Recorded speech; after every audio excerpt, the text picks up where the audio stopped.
जानकी जीवन स्मरण जय जय राम। सद्गुरुनाथ महाराज की जय। जय जय रघुवीर समर्थ श्री राम।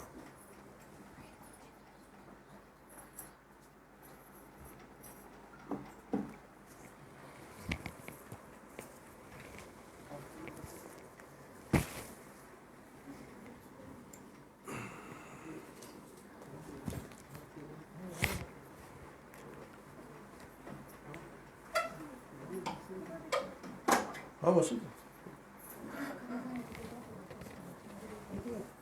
नाही, आता इथे इथे कोणी नको बसू, इथे नको. इथे एक जण फक्त कुठलाही जेंट्स येऊ देत आला तर आहे ना.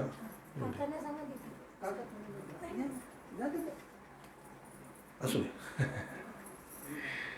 सगळ्यांनी आपापले मोबाईल बंद ठेवा किंवा फ्लाईट मोडवर टाका आणि कथा चालू असताना प्लीज मध्ये बोलू नका. डिस्टर्ब होते, लिंक तुटते. लिंक तुटले की गडबड होते.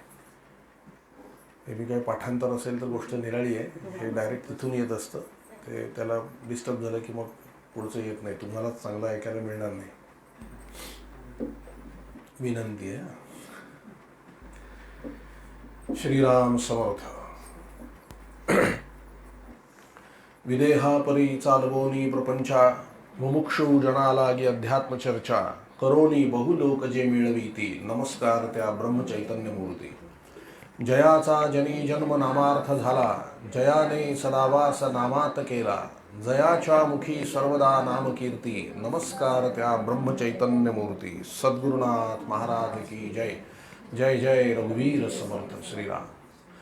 यं ब्रह्मा वरुणेन्द्र रुद्रमरुतस्तुन्वन्ति दिव्यैस्तवै, वेदैः साङ्गपदक्रमोपनिषदैर्गायन्ति यं सामगाः, ध्यानावस्थिततद्गतेन मनसा पश्यन्ति यं योगिनो, यस्यातन्न विदुःसुरासुरगणा, देवाय तस्मै नमः. महायोगपीठे तटे भीमरथ्या, वरं पुण्डरीकाय दातुं मुनीन्द्रैः, समागत्य तिष्ठन्तः परब्रह्मलिङ्गं भजे पाण्डुरङ्गम्. अलंकापुरी पुण्यभूमी पवित्र, इथे नांदतो ज्ञान राजा सुपात्र. तया ठविता महापुण्य राशी, नमस्कार माझा श्री सद्गुरु ज्ञानेश्वरासी. पुंडलीकवरदा हरी विठ्ठल. श्री ज्ञानदेव तुकाराम. पंढरीनाथ महाराज की जय. सद्गुरुनाथ महाराज की जय. जय जय रघुवीर समर्थ. वसुदेवसुतं देवं कंसचाणूरमर्दनं, देवकी परमानन्दं कृष्णं वन्दे जगद्गुरुं. गोपाल कृष्ण महाराज की जय. राजाधिराज रामचंद्र महाराज की जय. पवन सुत हनुमान की जय. उमापति महादेव की जय. अम्बे मात की जय. दुर्गा मात की जय. संतोषी माते की जय. सब साधु संतन की जय. श्री अनंत कोटि ब्रह्मांड नायक राजाधिराज सच्चिदानंद सद्गुरु श्री ब्रह्म चैतन्य महाराज की जय. श्री ब्रह्मानंद महाराज की जय. जय जय रघुवीर समर्थ. श्री कृष्ण गोविंद हरे मुरारे, हे नाथ नारायण वासुदेवम.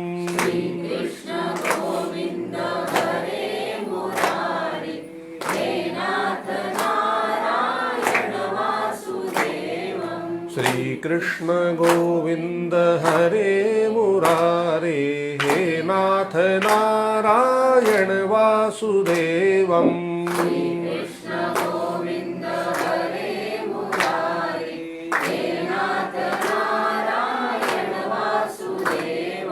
प्रद्युम्न दामोदर विश्वनाथ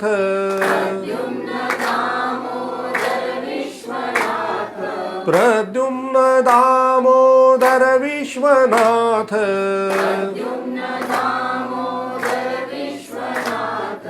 नमामि राधे नमामि कृष्णं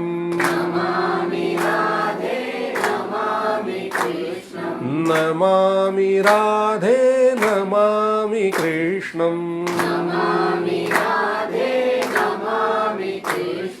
श्री कृष्ण गोविंद हरे मुरारे हे नाथ नारायण वासुदेवम्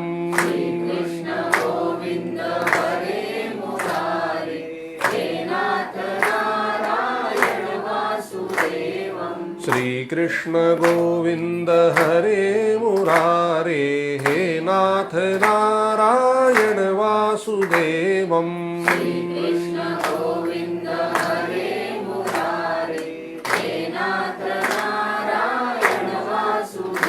राधे कृष्ण राधे कृष्ण राधे राधे कृष्ण कृष्ण राधे कृष्ण राधे कृष्ण राधे राधे कृष्ण कृष्ण राधे कृष्ण राधे कृष्ण राधे कृष्ण राधे राधे कृष्ण कृष्ण राधे कृष्ण राधे कृष्ण राधे राधे कृष्ण कृष्ण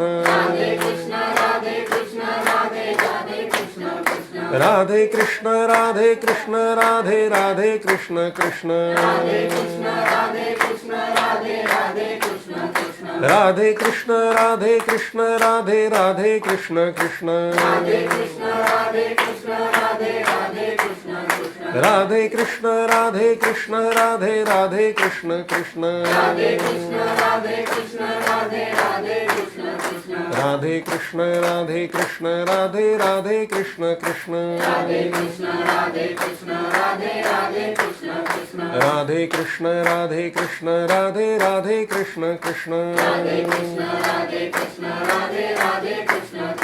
राधे कृष्ण राधे कृष्ण राधे कृष्ण कृष्ण राधे कृष्ण कृष्ण कृष्ण राधे कृष्ण कृष्ण कृष्ण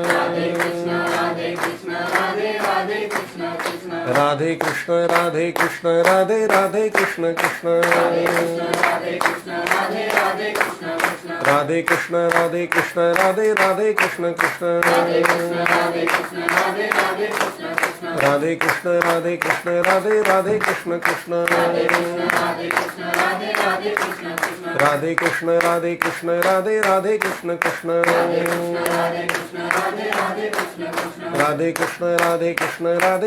कृष्ण कृष्ण कृष्ण राधे कृष्ण कृष्ण कृष्ण राधे कृष्ण कृष्ण कृष्ण राधे कृष्ण कृष्ण कृष्ण राधे कृष्ण कृष्ण कृष्ण गोपाल कृष्ण महाराज की जय। सद्गुरुनाथ महाराज की जय। जय जय रघुवीर समर्थ। राधे राधे राधे राधे राधे राधे। प्रभु हरे कृष्ण। जय सिया राम।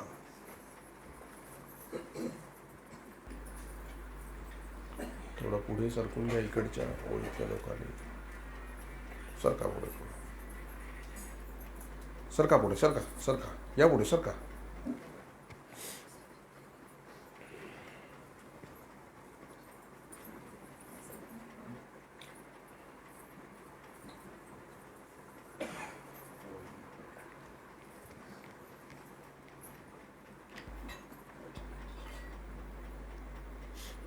प्रभू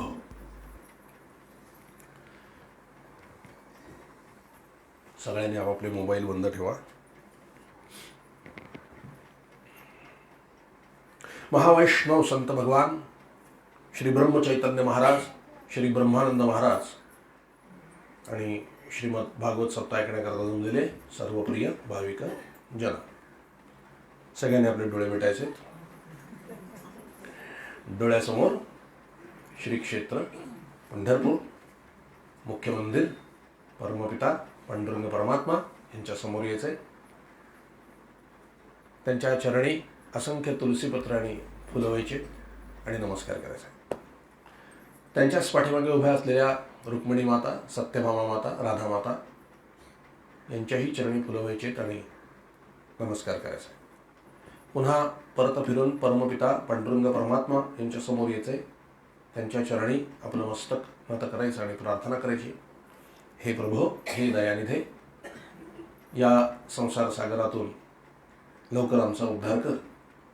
आम्हाला संतती, संपत्ती इत्यादी ऐहिक सर्व सुख प्राप्त होऊ दे आणि दया, क्षमा, शांती, विवेक, वैराग्य, आनंद, उत्साह, प्रेम इत्यादी पारलौकिक काही सर्व गोष्टी आम्हाला प्राप्त होऊ दे. आम्हाला इहलोक आणि परलोक दोन्हीही प्राप्त होऊ दे, दोन्हीही साध्य होऊ दे. पांडुरंगा, आम्हाला तुझी अनन्य प्रेममय अशी भक्ती प्रदान कर, तुझं ज्ञान प्रदान कर, तुझं प्रेम प्रदान कर, तुझं नाम प्रदान कर. तुझ्या नामामध्ये गोडी येऊ दे, रस येऊ दे. तुझं गोड नाम अखंड आमच्या मुखामध्ये वसू दे. आमचं आपापसातील निस्वार्थी प्रेम वाढेल असा उपाय कर आणि आम्हा सगळ्यांना तुझ्या चरणाशी अखंड प्रेमात, अखंड आनंदात, अखंड समाधानात, अखंड एकत्र ठेव. परमपिता पांडुरंग परमात्मा यांनी स्मित हास्य करीत आपला उजवा हात आपल्या सगळ्यांच्या मस्तकावर ठेवलाय आणि तथास्तु असा आशीर्वाद दिलाय. तो ग्रहण करायचा. पुन्हा एकदा त्यांच्या चरणी आपलं मस्तक नत करायचं आणि 2 मिनिटं डोळे झाकून स्वस्थ बसायचं आहे.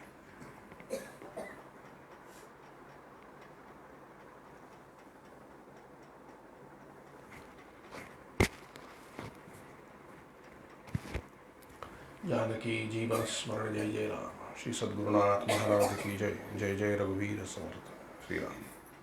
महावैष्णव संत भगवान श्री ब्रह्मचैतन्य महाराज, श्री ब्रह्मानंद महाराज आणि श्रीमद भागवत कथा ऐकण्याकरता जमलेले सर्व प्रिय भाविक जन, राधे राधे.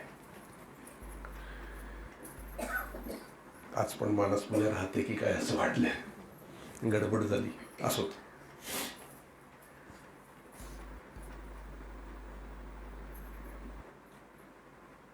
श्रीमद भागवत कथा.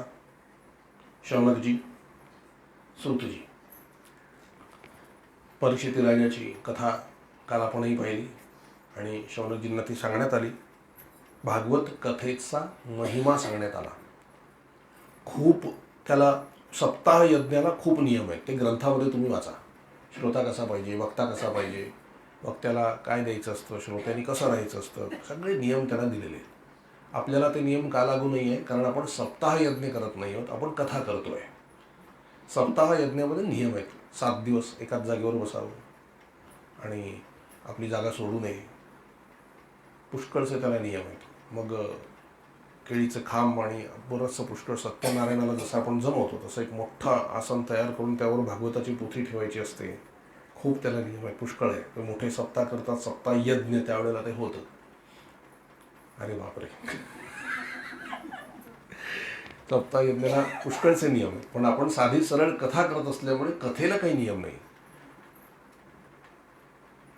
ते पूर्वाभिमुख, उत्तराभिमुख, दक्षिणाभिमुख पुष्कळ त्याला नियम. कथेला काही नियम नाही. कोणी कुठेही कसेही बसा, त्याप्रमाणे कथा आपण करू शकतो. त्यामुळे कथेला काही नियम नाही.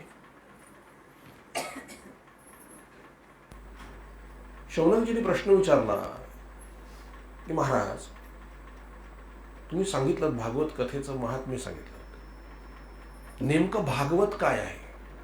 बऱ्याच लोकांना भगवद्गीता आणि भागवत यातला फरक माहिती नाही. भगवद्गीता ही भगवंताची वाणी आहे. अर्जुनाला केलेला उपदेश आहे, ती भगवद्गीता आहे. आणि ज्यामध्ये भगवंताचे संबंध चरित्र कथा आलेल्या आहेत, भक्तांच्या चरित्र कथा आलेल्या आहेत, ते भागवत आहे. खरोखर हल्लीच्या मुलांचं म्हणा किंवा आपल्या ह्या समाजाचं असं दुर्दैव आहे की आपल्याच लोकांना भागवत आणि भगवद्गीतेतला फरक माहिती नाही आहे. तो आधी माहीत करून घ्या. भागवत म्हणजे भगवंताचं चरित्र, भक्ताचं चरित्र आलेलं आहे. आणि भगवद्गीता म्हणजे भगवंताला केलेला उपदेश आहे, भगवंताने केलेला उपदेश आहे. अर्जुनाला केलेला उपदेश भगवंताने म्हणजे भगवद्गीता, आणि उद्धवाला केलेला उपदेश म्हणजे भागवत. थोडं सिंपल. याच्यामध्ये भगवंताचं चरित्र आणि कथा आलेले आहे आणि तिथे फक्त उपदेश आलेला आहे. सर्व प्रकारचे योग त्यामध्ये सांगितलं आहे. हा मार्ग नाही जमला तर तो मार्ग, तो मार्ग नाही जमला तर तो मार्ग, अनेक मार्ग तिकडे प्रगट केलेले आहेत. भागवतामध्ये काही कष्ट नाही आहेत. भगवद्गीतेत सांगितलं ध्यान धर, ध्यानधारणा कर, यम नियम, आसन, प्राणायाम, प्रत्याहार, धारणा, ध्यान, समाधी, हे सगळं सांगितलं आहे. हे कर, ते कर, ते कर, कर्म कर, कर्मसन्यास कर, पुरुषोत्तम योग आचरण कर, सगळं सांगितलेलं आहे. अगदी अवधान दे, लक्ष दे, सगळं सांगितलेलं आहे. भक्तीमध्ये हे काही नाही, काही नाही. काही तुम्ही भक्ती म्हणजे तुम्ही करण्याचं कामच नाही, ते भगवंतानी करण्याचं काम आहे. तुम्ही फक्त बसा, सादर बसा फक्त, बाकी सगळं काम भगवंत करीत असतो आपोआप. तुमचं लक्ष वेधून घेण्यासाठी सुद्धा अवतार भगवंताला घ्यावा लागतो, तो श्रीकृष्ण अवतार. तेवढं सुद्धा तुम्हाला कष्ट भक्तीमध्ये ठेवलेले नाही. साधी आणि सोपी भक्ती आहे. आणि म्हणूनच आम्ही काय असतं माहिती आहे का, तुका म्हणे सोपे आहे सर्वांहुनी, परी शहाणा तो धणी घेत असे. नाम सोपं आहे, पण सोपं आहे म्हणूनच कोणी घेत नाही. नामाने काय होईल का, नामाने काय. अरे तुम्ही करून पाहिलं का, 13 कोटी जपाने काहीही होत नाही असं कोण म्हणतं, ज्याने 13 कोटी जप केलेलं नाहीये. करा आणि मग म्हणून दाखवा की काही होत नाही. ते म्हणायला तो शिल्लकच राहत नाही. शिल्लक राहत नाही म्हणजे उन्मनी अवस्थेला प्राप्त होतो तो. 13 कोटी जपाने काय होत नाही. प्रत्येक साधन तुम्ही करून पहा, भगवंताचं प्रेम लावून बघा. भगवंताचं प्रेम कशाने लागेल. कुठल्याही व्यक्तीचं, वस्तूचं, परिस्थितीचं प्रेम केव्हा निर्माण होतं, त्या गोष्टीचा सहवास झाल्यावर. आपण फार म्हणतो ना, आमचं तुमच्यावर फार प्रेम आहे. सहवास आहे म्हणून प्रेम आहे. सहवास गेला की प्रेम गेलं. बघा, जी व्यक्ती जवळ आहे किंवा आहे, त्याचे विचार करून करून, विचाराने का होईना, सहवास करून करून प्रेम बसतं. एखादी व्यक्ती आपल्या आयुष्यातून निघून गेलेली आहे, काही वर्षात सहज तुम्ही विसरून जाता. का? मग गेलं कुठे प्रेम. प्रेम नव्हतं का, होतं ना, गेलं कुठे मग. सहवास, सहवासाने प्रेम बसतं. कुठचंही प्रेम हे सहवासाने बसतं. हेच आपल्याला भगवंताच्या बाबतीत करायचं आहे. भगवंताचं प्रेम कशाने लाभेल. भगवंताच्या सहवासाने लाभेल, संतांच्या सहवासाने लाभेल. तो सहवास कसा प्राप्त होईल. प्रत्यक्ष त्यांच्या जवळ जाऊन बसणे किंवा त्यांच्याबद्दल विचार करणे. आता भगवंताबद्दल मला सारखा विचार करायचा आहे. विचार केव्हा होईल. मी क्रिया केल्यानंतर विचार येतात काही गोष्टींमध्ये. आता मी समजा एखादी घटना घडून गेली, ती घटना मी माझ्या समोर पाहिली, त्याच्यानंतर त्याचे विचार सारखे सुरू राहतात. त्यामुळे मी सत्संगला येऊन बसल्यानंतर ती कथा मला आपोआप घरी गेल्यानंतर काहीतरी गोष्टी आठवणारच आहेत. जेवढ्या पद्धतीने तुम्ही श्रवण केलेलं असेल तेवढ्या पद्धतीने त्या कथा तुम्हाला आठवणार आहेत. म्हणून सतत सत्संग केला, सतत भगवंताच्या कथा ऐकल्या की त्या कथा तुम्हाला विनासायास त्यांचं स्मरण होत राहतं. म्हणून सत्संगात बसलात की सहवास केल्यासारखा आहे. म्हणून भगवंत काय म्हणाले, माझे भक्त गाती जेथे, नारदा मी उभा तिथे. जिथे माझे भक्त गायन करतात, माझ्या कथा गातात, माझं स्मरण करतात, त्या ठिकाणी मी नक्की असतो. म्हणून कथेमध्ये आलात की देव, भक्त आणि नाम तिन्ही एकाच ठिकाणी असल्यामुळे जितका कथेचा सहवास तुम्ही कराल तितकं भगवंताचं स्मरण वाढेल, तितकं नामस्मरण होईल आणि तितका भगवंताचा सहवास घडेल. आणि भगवंताचा सहवास घडला की भगवंतावर प्रेम बसेल. भगवंतावर प्रेम बसलं की त्याच्याशिवाय दुसरा विचार येणार नाही. त्याच्याशिवाय दुसरा विचार आला नाही की भगवंताशी तादात्म्य होईल. आणि भगवंताशी तादात्म्य झाले की तुम्ही आणि भगवंत एकच व्हाल. जे मनबुद्धीही घर केले माझ्या ठाई, तरी सांगे मग काही, मी तू ऐसे उरे. कोण म्हणतंय. भगवद्गीतेमध्ये, ज्ञानेश्वरीमध्ये माऊली म्हणतात, म्हणोनी दीप माल पालवे, सवेची तेज मालवे, का रविबिंबासवे प्रकाशू जाय, उचललेल्या प्राणासरीसी, इंद्रिये निगती जैसी, तैसा मनोबुद्धिपासी अहंकारू ये. याला संस्कृत श्लोक काय. मय्येव मन आधत्स्व मयी बुद्धी निवेशय निवशिष्यसि मय्येव अत ऊर्ध्व न संशय. हा, मन आणि बुद्धी माझ्या ठिकाणी ठेवली तर अहंकार आपोआप येऊन पडतो आणि मग माझी आणि तुझी भेट होते. तुझ्यात आणि माझ्यात काही फरक राहत नाही. मग आपलं मन आणि बुद्धी चालतं का एका जागेवर. आपल्याला समाधान का नाही. कारण मन आणि बुद्धी परस्पर विरुद्ध डायरेक्शनला काम करतात. मन एक सांगतं, बुद्धी एक सांगते, मन एक सांगतं, बुद्धी एक सांगते. दोन्ही एकाच गोष्टीत चालत नाही. सिरियल बघायला दोन्ही एकत्र बसतात, मन आणि बुद्धी. दोन्ही बरोबर एकत्र बसतात. तिथे अजिबात कॉन्फ्लिक्टच नाही, कारण त्याला पाहिजे, विषय पाहिजेच आहे त्याला. त्यामुळे तिथे थोड्या वेळ का होईना शांतता मिळते. बरोबर आहे. आता बघा, शांतताही तितकीच आणि त्रासही तितक्याच कोटीचा असतो. मधली स्टेज असते आपली, कंटाळ येणं, फ्रस्ट्रेशन येत राहणं, सारखं उदास वाटत राहणं, नकोसं वाटणं, काय माहित नाही, चैन न पडणं. चैन न पडणं ही मधली अवस्था आहे. म्हणजे काय, मन आणि बुद्धी वेगळ्या डायरेक्शनला आहेत. बरोबर. आता सिरियल पाहताना ते दोन्ही एकत्र येतात, त्यामुळे भांडण नसतं, काही नसतं, तक्रार नसते, तेवढ्या वेळापुरतं शांत असतो. नामस्मरण करताना पण ते एकत्र येतात, मन आणि बुद्धी, आणि उठाव करतात ते, नको हे नामस्मरण, नाही तर त्यांना बाहेर पडावं लागेल. म्हणून ते अगदी विद्रोह करतात, आणि मग आम्हाला नको वाटतं नामस्मरण, अगदी नको वाटतं करायला, झोप यायला लागते, काय काय ते करतात, आपल्याला झोप आणतात, अमकं करतात, तमकं करतात. पण नाही, ऐकलं नाही तर ते दोघं मरावं लागेल, त्यांना एका ठिकाणी यावं लागेल, मन आणि बुद्धीला. म्हणून जर मन आणि बुद्धी भगवंतामध्ये लागली, आपलं काम झालं. ह्याच्यात अवघड काय आहे? मन अवघड आहे, कारण बुद्धी सूक्ष्म आहे, भगवंत सूक्ष्म आहे. सूक्ष्माजवळ सूक्ष्म लवकर जातं, पण सूक्ष्माजवळ जड लवकर जात नाही. मन तसं जड पण आहे आणि सूक्ष्म पण. मन लवकर चिकटत नाही, आणि एकदा चिकटलं की सोडत नाही. कुठलीही सवय स्वतःला जर लावून घ्यायची असेल तर ती सवय 1 आठवडा प्रॅक्टिस करा. 1 आठवड्यानंतर त्या गोष्टीची आपल्याला सवय लागते. बिन साखरेचा चहा प्यायची सवय लावायची असेल तर 1 आठवडाभर वेडीवाकडं तोंड करत का होईना तो चहा गिळा. 1 आठवड्यानंतर जर तुम्ही चुकून जरी साखरेचा चहा प्यायला तर थुंकाल तुम्ही, नको म्हणाल. करून बघा, मी करूनच सांगतोय तुम्हाला. 1 आठवडा प्रॅक्टिस लागते. पण जर मध्ये गॅप दिलात आणि पुन्हा थोडं मिक्स करायला सुरुवात केली, मग काही होणार नाही, मग साधणार नाहीये. तिथे निश्चयाचं बळ पाहिजे. आपण भगवंताचे अंश आहोत, असे छोटे छोटे नियम आपण अंगवळणी पाडतो, पण मला आता जन्माला आलोय तो भगवंताची प्राप्ती करूनच जाईल, हा नियम घ्या, त्याशिवाय जाणार नाही. भगवंत तुम्हाला आयुष्य देईल तेवढं भगवंताची प्राप्ती करून घेण्याचं, आणि मग त्याच्या नावाने जगा, आणि तो प्राप्त करून घेण्यासाठी तुम्ही प्रयत्न करा. निश्चित त्याची प्राप्ती होते, निश्चित होते. हजारो करोडो लोक आज भगवंताची प्राप्ती करून घेण्याकरता तडफडत बसलेले आहेत, साधना करत बसलेले आहेत.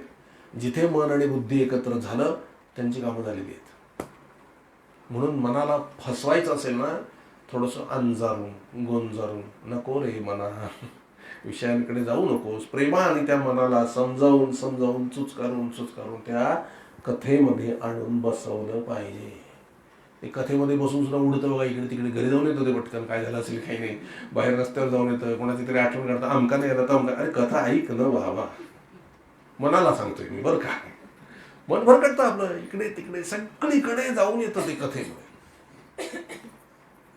एका ठराविक ठिकाणी आणि ठराविक वेळेला बसण्याची साधने करता पद्धत सांगितलेली आहे. का सांगितलेलं आहे? आता तुम्ही 2 तास भागवत ऐकता, चॉईसच नाही, तुम्ही बाहेर पडू शकत नाही आता इथून. त्यामुळे मन जरी कुठे तुमचं भरकटलं तरी भरकटून ते पुन्हा जिथे शरीर आहे तिथे येणारच आहे ते. मग त्या 2 तासात ते 10 वेळेला जरी आलं ना, तर 10 वेळेला त्याचं कल्याण होतं. या उद्देशाने शरीराला एका ठिकाणी स्थिर बसवून साधना करायला सांगितल्याचा उद्देश आहे की एक ठराविक वेळ आणि ठराविक स्थळ, म्हणजे त्या मनाला सवय लागते. आपल्याला सांगितलं काय जातं, देवाला सवय लागते, देव वाट बघतो, ते खरंच आहे, पण त्याच्या आधी मनाला सवय लागते की या टायमाला इथे बसायचं. आणि एकदा का त्या मनाला सवय लागली तर त्या टायमिंगला जर तुम्ही दुसरीकडे असला तर ते मन तुम्हाला जाळतं. असं आपलं टाईम झाला, जागेवर बसायला पाहिजे, जागेवर बसायला, तीच जागा आणि तीच वेळ. आणि मग बरोबर साधनेला माणूस लागतो. सुरुवातीला ज्याला साधनेची सुरुवात करायची त्याला.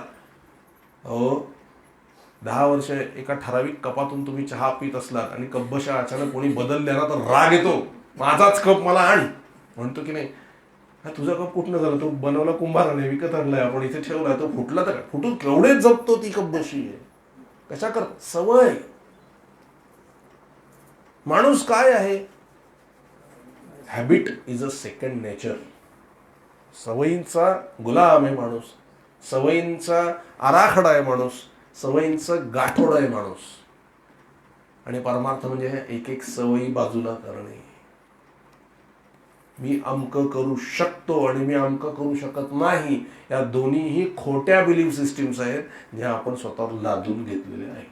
आणि या बाजूला करणं म्हणजे परमार्थ आहे. आपण ज्या गोळ्या घेतो ना, त्या जर एक दिवस घेतल्या नाही तर मी जगणार नाही इथपर्यंत आपल्याला वाटतं, इतकी त्याची सवय आहे.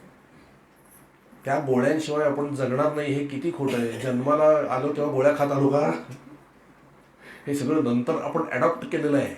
आणि ते पण जवळजवळ 50-60 झाल्यावर, आणि 60 वर्ष आम्ही अगदी निर्दोष जगलेलो आहे, आणि पुढल्या 10 वर्षात त्या गोळ्यांची इतकी सवय लागते की गोळी खाल्ली नाही तर मी जगणारच नाही असं उगीच वाटायला लागतं. हे मन सांगतंय, हे मनाला लागलेली सवय. मन कसं फसवतं बघा हे मन. कुठलाही आजार आधी मनात येतो आणि मग शरीरावर येतो. मन कमकुवत ज्याचं आहे त्याला आजार पहिले पकडतात, पटकन पकडतात. आणि ज्याचं मन स्ट्रॉंग आहे ते काय होत नाही, बघतील महाराज, आजार आसपास भटकणार नाही, आणि असले तर त्याचा प्रभाव दाखवणार नाहीत, काही होत नाही. मन पक्क पाहिजे. आजार सूक्ष्मात आहे की नाही, तो सूक्ष्म आधी काय पकडणार आहे? देह जड आहे, मन सूक्ष्म आहे, सूक्ष्म पकडणार सूक्ष्माला, मनात शिरणार, मनातून शरीराकडे जाणार. 99% आजार मनामुळे आहेत. आणि मन ज्याचं स्ट्रॉंग असेल, पक्का असेल, त्याला कुठलेच आजार होत नाहीत. मला सांगा, पैसे असलेल्यांनाच आजार का होतात? रस्त्यावर जे राहतात झोपडीत त्यांना कुठलेच आजार नाहीत, कारण त्या आजारांना ती माणसं परवडत नाहीत, त्यांना आपल्यासारखीच पाहिजे असतात. ज्याच्याकडे पैसा नाही ना महाराज, त्याचं मन पक्क असतं. काय होणार आहे, झालं तर काही करू शकणार आहे मी, द्यायचं असेल तर होईल, नाही तर नाही. हे येतं बळ. पैसा जास्त झाला ना, मला काय होईल का, उगीच. बघा, भगवंत घरामध्ये आहे याची एवढी गॅरंटी वाटत नाही. शेजारी जर एखादा डॉक्टर राहायला आला तर किती बरं वाटतं की नाही? चला बरं झालं, काय झालं तर दाखवता येईल, काय झालं तर धावत येईल, कुठे रात्रीचं कोणाला फोन करा आणि ॲडमिट व्हा, नाही का? म्हणजे जो मरणार आहे असल्या हाडामासाच्या माणसाचा तो डॉक्टर का असे ना, त्याची गॅरंटी वाटते. पण भगवंत म्हणतो मी घरात बसलोय, काळजी करू, त्याची गॅरंटी नाही वाटत आहे. हे कोण फसवतंय? मन. मनच सगळ्या गोष्टीचं कारण आहे. आणि या मनाला एक औषध, हे मन ऐकत नाही, बिलकुल ऐकत नाही आपलं, किती तुम्ही प्रयत्न, नाही ऐकत. मग या मनाला काय करावं लागतं? काही वेळेला प्रेमाने अंजरावं गुंजरावं लागतं, काही वेळेला या मनाला उलट टांगून ठेवावं लागतं. मनाला उलट केलं की अक्षर काय होतंय? नाम. ते त्याला सहन होत नाही. त्या मनाला तुम्ही नाम घेऊ लागलात की त्याला सहन होत नाही, तो एकदम उद्रेक करतो. कधीतरी क्रोध वाढल्यासारखं वाटेल नामस्मरण करताना, विकार वाढल्यासारखे वाटतील, चिडचिड वाढल्यासारखे वाटेल, वाटू दे. ते सर्व प्रकाराने तुम्हाला विरोध करताय, तुम्ही नामस्मरण करू नये म्हणून. कारण त्याला माहिती आहे, हा नाम घेऊ लागला की मला मरावं लागेल, म्हणून ते उद्रेक करतो, विरोध करतो तुमचा. पण जर तुम्ही शांत राहिलात आणि जप चालू ठेवलात सारखा, तर ते मन मरतं. आणि मन मेलं की ते उन्मन होतं. उन्मन झालं की भगवंताची प्राप्ती होते. नाम घेणाऱ्याला 5 अवस्था येतात, स्वतःकडून आणि समाजाकडून. जर तुम्ही नामस्मरण करू लागलात तर तुम्हाला स्वतःकडून 5 अवस्था येतात. कुठल्या अवस्था येतात? पहिली, नाम घेताना येणारी अवस्था नको वाटणे. सुरुवातीला एक माळ घ्यायला सुद्धा कठीण होऊन जातं, नको वाटते, नाम नको घ्यायला, नको घ्यायला, नको घ्यायला. म्हणजे हे मी माझी अवस्था सांगतो. सुरुवातीला, एकदम सुरुवातीला जेव्हा माझा परमार्थ सुरू झाला होता, तेव्हा माळ मला करायला, मी म्हटलं एखाद माळ आपली केलेली बरी असेल. मी विचारलं किती? 12 माळा. अरे बापरे, म्हटलं 12 माळा? होय, 12 माळा. अक्षरशः मी ती माळ उलटी सुलटी करून ते मेरूमणी कधी येतो याची वाट बघत बसायचो. आणि इकडे तिकडे 4-5 मणी एकदम ओढून घ्यायचो. कसं तरी आपलं करून टाकलं अशी अवस्था असते. करून टाकायचं नसतं महाराज, पण आपली अवस्था असते. पण बघा, इतके त्या नामाची उपेक्षा करून सुद्धा त्या नामाने केवढे उपकार केले. आज माळ हातातून सुटत नाही बघा. आता प्रवचन चालू असतं तरी वाटतं इथे जप करत बसवा. हे नामाचा प्रताप आहे. नाम चिकटलं आपण नामाला की काम झालं महाराज. मलाच आश्चर्य वाटतंय की आज 20,000, 25,000, 30,000, 35,000, 40,000 असा जप होतो कसा. दिवसभर रात्रभर सारखा हातात माळ, सारखे हातात माळ. ही त्या नामाचा प्रताप आहे. म्हणून नको वाटणे ही पहिली अवस्था. झोप येणे ही दुसरी अवस्था. 2-4 मणी ओढले, एखाद माळ केली की झोप यायला लागते. ती अवस्था आहे, ती पचवावी लागेल. पचवायची कशी? नाम सोडायचं नाही. येऊ दे झोप, नाम घ्यायचं, सोडायचं नाही. मग तिसरी अवस्था येते. त्या 2 अवस्था पचल्या की तिसरी अवस्था येते. तिसरी अवस्था काय आहे? आवड उत्पन्न होणे. छान वाटतं, मग जप करायला छान वाटतं. कुठेतरी असे मिळाले की मस्त एक माळ करावीशी वाटते. एक चहा, कोणी चहाला बोलवलं तर काय म्हणतो, आलो 1-2 मिनिटात आलो, एवढी माळ करून येतो. आधी चहासाठी तडफडत होतो, आता माळेसाठी तडफडतोय. याला म्हणतात आवड उत्पन्न होणे. जेवायला ताट वाढलं, 1 मिनिट, एक माळ करतो आणि मी जेवतो. मग एक माळ आपण करतो आणि जेवतो. आवड निर्माण होणे, तिसरी अवस्था. इथपर्यंत आलो की काम झालं. पुढच्या अवस्था आपोआप येतात. चौथी अवस्था व्यसन लागणे. नामाचं व्यसन लागलं पाहिजे. खरोखर ज्याला नामाचं व्यसन लागलं तो धन्य. त्याचं माता पिता पण धन्य. नामाचं व्यसन लागले पाहिजे. व्यसन म्हणजे काय? ते सिगरेट पिण्याचं व्यसन असतं ना काही लोकांना. ते कसे असतात बघा, 4 लोक गप्पा मारत उभे असतील ना, तो पटकन कधी गायब होतो कळत नाही. तो जाऊन सिगरेट पिऊन येतो पण 5 मिनिटात, कळत पण नाही तो कधी गेला आणि आला. हे जसं व्यसन असतं ना, तसं नामाची व्यसन असणारी माणसं गप्पा मारताना हळूच कोपऱ्यात जातात, एक माळ करतात आणि येतात. हे मी पाहिलेलं आहे. नामाचं व्यसन, नामाशिवाय चैन पडत नाही. सारखं नाम, सारखं नाम, सारखं नाम. आणि नंतर येणारी शेवटची अवस्था नामाचं वेड लागणारी माणसं. आणि हे सगळे संत सत्पुरुष असतात. गुरुजी 24 तास हातात माळ, 24 तास हातात माळ, 24 तास हातात माळ.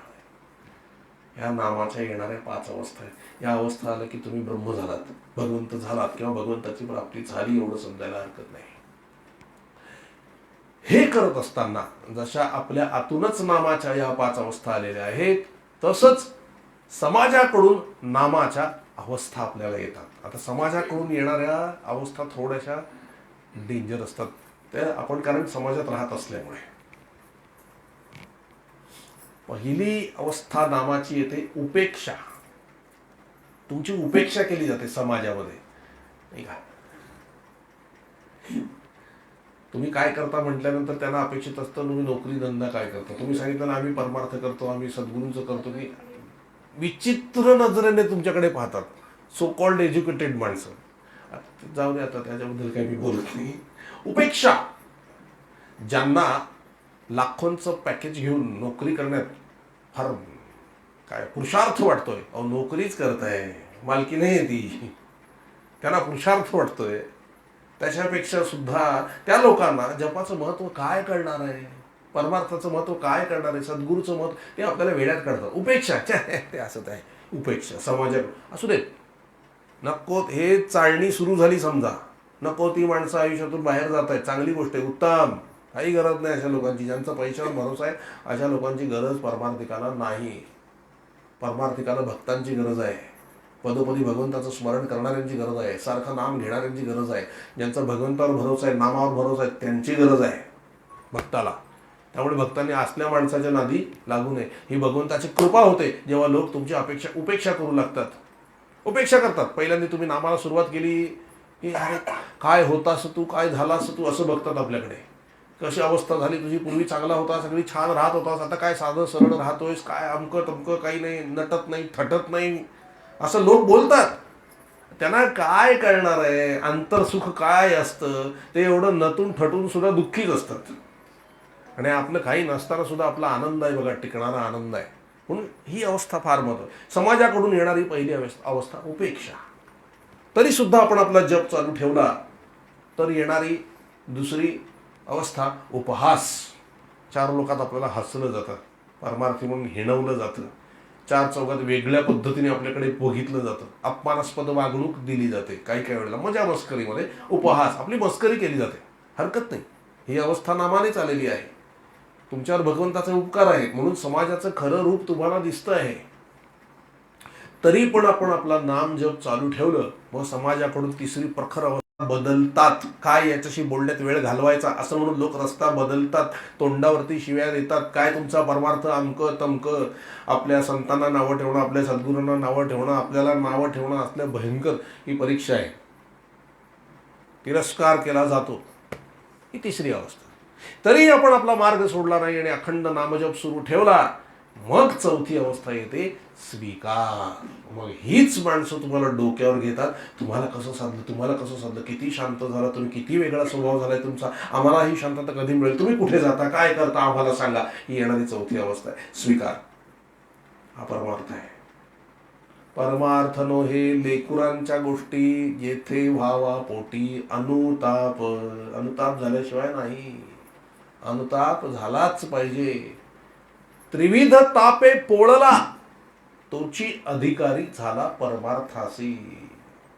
संसार तापे तापलो मी देवा, करिता या सेवा कुटुंबाची, म्हणून तुझे आठवले पाये, येवो माझे माये पांडुरंगे. पांडुरंग केव्हा आठवतो? वीट आला तर. पांडुरंग विटेवर उभा आहे ना, संसाराचा वीट आल्याशिवाय पांडुरंगाची प्राप्ती नाही. ही खूण आहे. कंटाळलं पाहिजे प्रपंचाला. हो काय किती आवडीने रमून गमून त्याच्यात प्रपंच करताय. थपडा पडतात तरी प्रपंच कर, थपडा पडतात तरी प्रपंच, थपडा पडला तरी प्रपंच. किती काय त्याच्यातून बाहेर निघायची इच्छा होत नाही मनाने. मी काय शरीरातून बाहेर पडा मी म्हणत नाही आहे तुम्हाला, मनाने तरी सोडा ना. किती चिंतन ही केवढी मोठी शक्ती आहे. त्या चिंतनाचा आम्ही कसा उपयोग करतो? भाजी कुठली आणायची, सकाळी कोणती करायची, रात्री कोणती करायची, इस्त्रीचे कपडे झाले का, कपडे धुतलेले आहेत का, कपाटानंतर रचलेले आहे का, इथे घाण पडलेले आहे, हे कसं ठेवायला पाहिजे, ते कसं ठेवायला पाहिजे, ते अरे आटोपशीर आटपा. चिंतन कुठे लावलं पाहिजे? माझा कन्हैया कसा आहे, माझी राधा माता कशी आहे, माझे महाराज कसे आहे, नामचिंतन कसं झालं पाहिजे, साधू संतांनी कसं मिळवलं सगळं प्रेम, ह्या सगळ्याचं चिंतन व्हायला पाहिजे. हे चिंतन सोडून काय चाललंय? संसाराचं चिंतन चाललंय. गीता भागवत करीती श्रवण आणिक चिंतन विठोबाचे, तुका म्हणे मज घडो त्यांची सेवा, तरी माझ्या दैवा पार नाही. तुकाराम महाराज म्हणतात चिंतन कोणाचं घडलं पाहिजे? विठोबाचं घडलं पाहिजे, पांडुरंगाचं घडलं पाहिजे, भगवंताचं घडलं पाहिजे. आपलं चिंतन कुठल्या प्रकारचं चाललेलं असतं आपण आपला विचार करा. चिंतन देवा, चिंतन ही तुझी सेवा. चिंतन महत्वाचं आहे. आपण जप करतोय, नामस्मरण करतोय, त्यावेळेला भगवंताचं चिंतन पाहिजेच आहे. पण जेव्हा जप आपण करत नाही आहोत त्याही वेळेला भगवंताचं अखंड चिंतन पाहिजे. 2 तास तुम्ही नामचिंतन करणार आणि उरलेले 22 तास तुम्ही प्रपंचात घालवणार, कसा परमात्मा प्राप्त होईल? 12 तास तुम्ही चिंतन करा आणि 12 तास तुम्ही प्रपंच करा, काही प्रॉब्लेम नाही. म्हणजे अर्ध 50-50 मग चान्सेस आहेत. खरा परमार्थ 24 तासच घडला पाहिजे. ते नर्मदा परिक्रमा जर चालून केली असेल, ते बस बीसनी काही होत नाही, ते भानगडीत पडू नका. जायचंय ना, चालत परिक्रमा करा, व्यवस्थित होईल का? वय झालंय ते नर्मदा मैया बघून घे, करते पण घेऊ नका, ते बघून घे. करायचं तर व्यवस्थित करा. आणि ज्याला नाही जमत ना परिक्रमा करायला, नाही जमत ना एवढं लांब चालायला, परिक्रमेला सुरुवात करून साधू संतांची भेट घ्या फक्त, बस. त्यांच्या आश्रमात राहा. ही परिक्रमा कशा करताय? साधू संतांना भेटण्या करताय, साधू संतांचं दर्शन घेण्या करताय, कसे ते राहतात हे पाहण्या करताय, कशी साधना करतात हे पाहण्या करताय. त्याच्यासाठी फिरा. तीर्थयात्रेचा उद्देश काही पिकनिक नाही होते. कशाला जावं तीर्थक्षेत्राला? भगवंताचं प्रेम प्राप्त झालेला असा कुठला सत्पुरुष आहे का ते बघा त्या शहरामध्ये, आणि तिथे जाऊन ते कसे राहतात, भगवंताचं प्रेम त्यांना कसं प्राप्त झालं, ह्या गोष्टी बघा. नर्मदा परिक्रमेमध्ये भट्ट्याण नावाचं एक ठिकाण आहे, तेली भट्ट्याण. तिथे सियाराम बाबा म्हणून आहेत. सियाराम बाबा 115 का 110च्या वर वय आहे त्यांचं. एका लंगोटी लावून बसलेले असतात आणि त्यांची साधना काय? रामचरितमानस, बाकी काही साधना. अखंड रामायण वाचत असतात ते, अखंड. पूर्वी तर काही नव्हतं. एका गावामध्ये ते नुकतेच पोथी घेऊन आलेले होते. तरुण वय होतं, बालवय होतं त्यावेळेला. आणि रामचरितमानस वाचत बसायचे आणि वाचलं की आहा हा आहा हा असं रमायचंय बघा. रमलं पाहिजे, बुडलं पाहिजे त्याच्यात. रमायचे रामचरितमानस वाचताना. मग गावातले लोक यायचे आपोआप, त्यांनी कोणाकडे काही मागितलं नाही, आपोआप यायचे आणि त्यांना चहा आणायचे. मग ते चहा असा आणला की ते कुठेतरी असे झाडाच्या याच्यात ठेवून द्यायचे खोबणीत, आणि थोड्या वेळाने मग तो चहा प्यायचे. किंवा गरम गरम चहा आणला तर बशीत घातला की तिथे कुत्रे पण असायचे, एका बाजूने कुत्रे प्यायचे, एका बाजूने हे प्यायचे. सर्वम खलविदम ब्रह्म. हा, आपण नुसती पाठांतर आहेत वाक्य, त्यांना ते प्रत्यक्षात असतं. चहा प्यायचे. मग परत रामचरितमानस वाचत बसायचं. परत दुपारी कोणीतरी भोजनाला कोणीतरी काहीतरी आणून द्यायचं, पुन्हा ते खोबणीत ठेवून द्यायचं, अर्धा तुकडा घ्यायचे आणि वाटून टाकायचं. भोजन किती केलं पाहिजे? परमार्थिक माणसाने भोजन किती केलं पाहिजे? काल मी एक वेगळं ऐकलंय, छान, म्हणून सांगतो तुम्हाला. 8 घास खाल्ले पाहिजेत 24 तासात. काय? एक पोळी आहे ना, एका घासाची एक पोळी नव्हे, 8 पोळ्या खाल्ल्या. वा, असं नाहीये. एक पोळी आणि त्या पोळीचे 8 घास, आणि त्याला भाजी बिजी काही नाही, लोणचं असलं चटणी असली नाही तर असेच 8 घास खाऊन गप्प बसा. एक गोळी राहणार नाही तुम्हाला, एक गोळी. आणि 20 वर्षांनी तरुण व्हाल, 20 वर्षांनी तरुण, असं पटपट पटपट चालू लागाल सगळे. काय मजाच आहे नाही का? 8 घास. चल ठीक आहे, महाराजांकडचं. महाराज आपल्या झेपेल असं सांगतात आपल्याला. महाराज काय म्हणाले, आत्ता जेवल्यानंतर ताबडतोब जेवायला वाढलं की पहिल्यासारखं जेवता आलं पाहिजे, एवढं जेवा, म्हणजे अर्धपोटी राहा थोडक्यात, असू दे, तो विषय नाही. तर ते पुन्हा ठेवून द्यायचे आणि अर्धा तुकडा भाकरीचा खाल्ला नाही, पुन्हा रामायण वाचत बसायचे. एवढं तप त्या जागेवरती झालं की लोकांनी येऊन तिथे मंदिरं बांधली. त्यांनी काही ऑब्जेक्शन पण घेतलं नाही किंवा मंदिर बांधा पण सांगितलं नाही, नको, त्यांचे रमलेत. आजूबाजूला मंदिर कधी तयार झालं काय माहिती. आणि आता लोक दिवा लावण्यासाठी त्यांना तेल बिल सगळं आणून द्यायला लागेल. आता तिथे मोठं मंदिर उभं आहे. आणि आता गंमत अशी आहे, त्यांना दिवा लावायला तेलाची पण गरज राहत नाही. व्हिडिओमध्ये बघा युट्यूबवर, त्यांनी नुसता दिवा असा धरला ना मारुतीरायासमोर, चटकन पेटतो. ना तेल आहे ना वात आहे ना काही नाही, काही तिथं जाऊन प्रत्यक्ष बघा, आहे तसं. ही कृपा आहे महाराज. रामायणाची आरती करतात, ठेवली की पुन्हा रामायण वाचत तिथे बसतात. आणि कोणाकडूनही पैसा, हे साधू संतांचा विशेष आहे. मला जे जास्त पैशाला टच करत नाही महाराज, पैसाच नको. पैसा सगळ्याचं वाटोळं करणार आहे हो. हे बघा, पैसा कमवा नाही असं नाही, भरपूर पैसा कमवा, पण त्याला पुरता आलं पाहिजे. त्याला जर तुम्ही नाही पुरणार तर तो तुम्हाला पुरतो आणि पुरून उरतो, छाताडावर बसतो परत.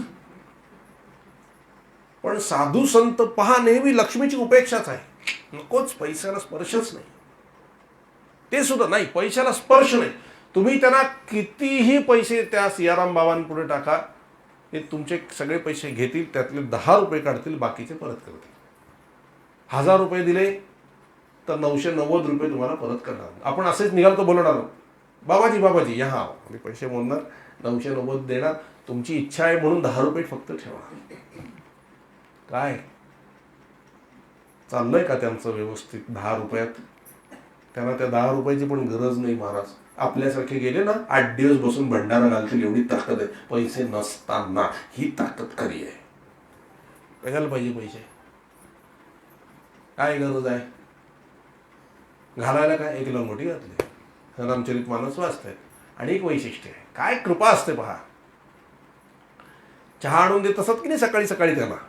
आता त्यांच्याकडे चहाची किटली असते आणि सकाळी आरतीनंतर प्रत्येकाला ते चहा देतात. जेवढे असतील तेवढे सगळ्यांना चहा देतात.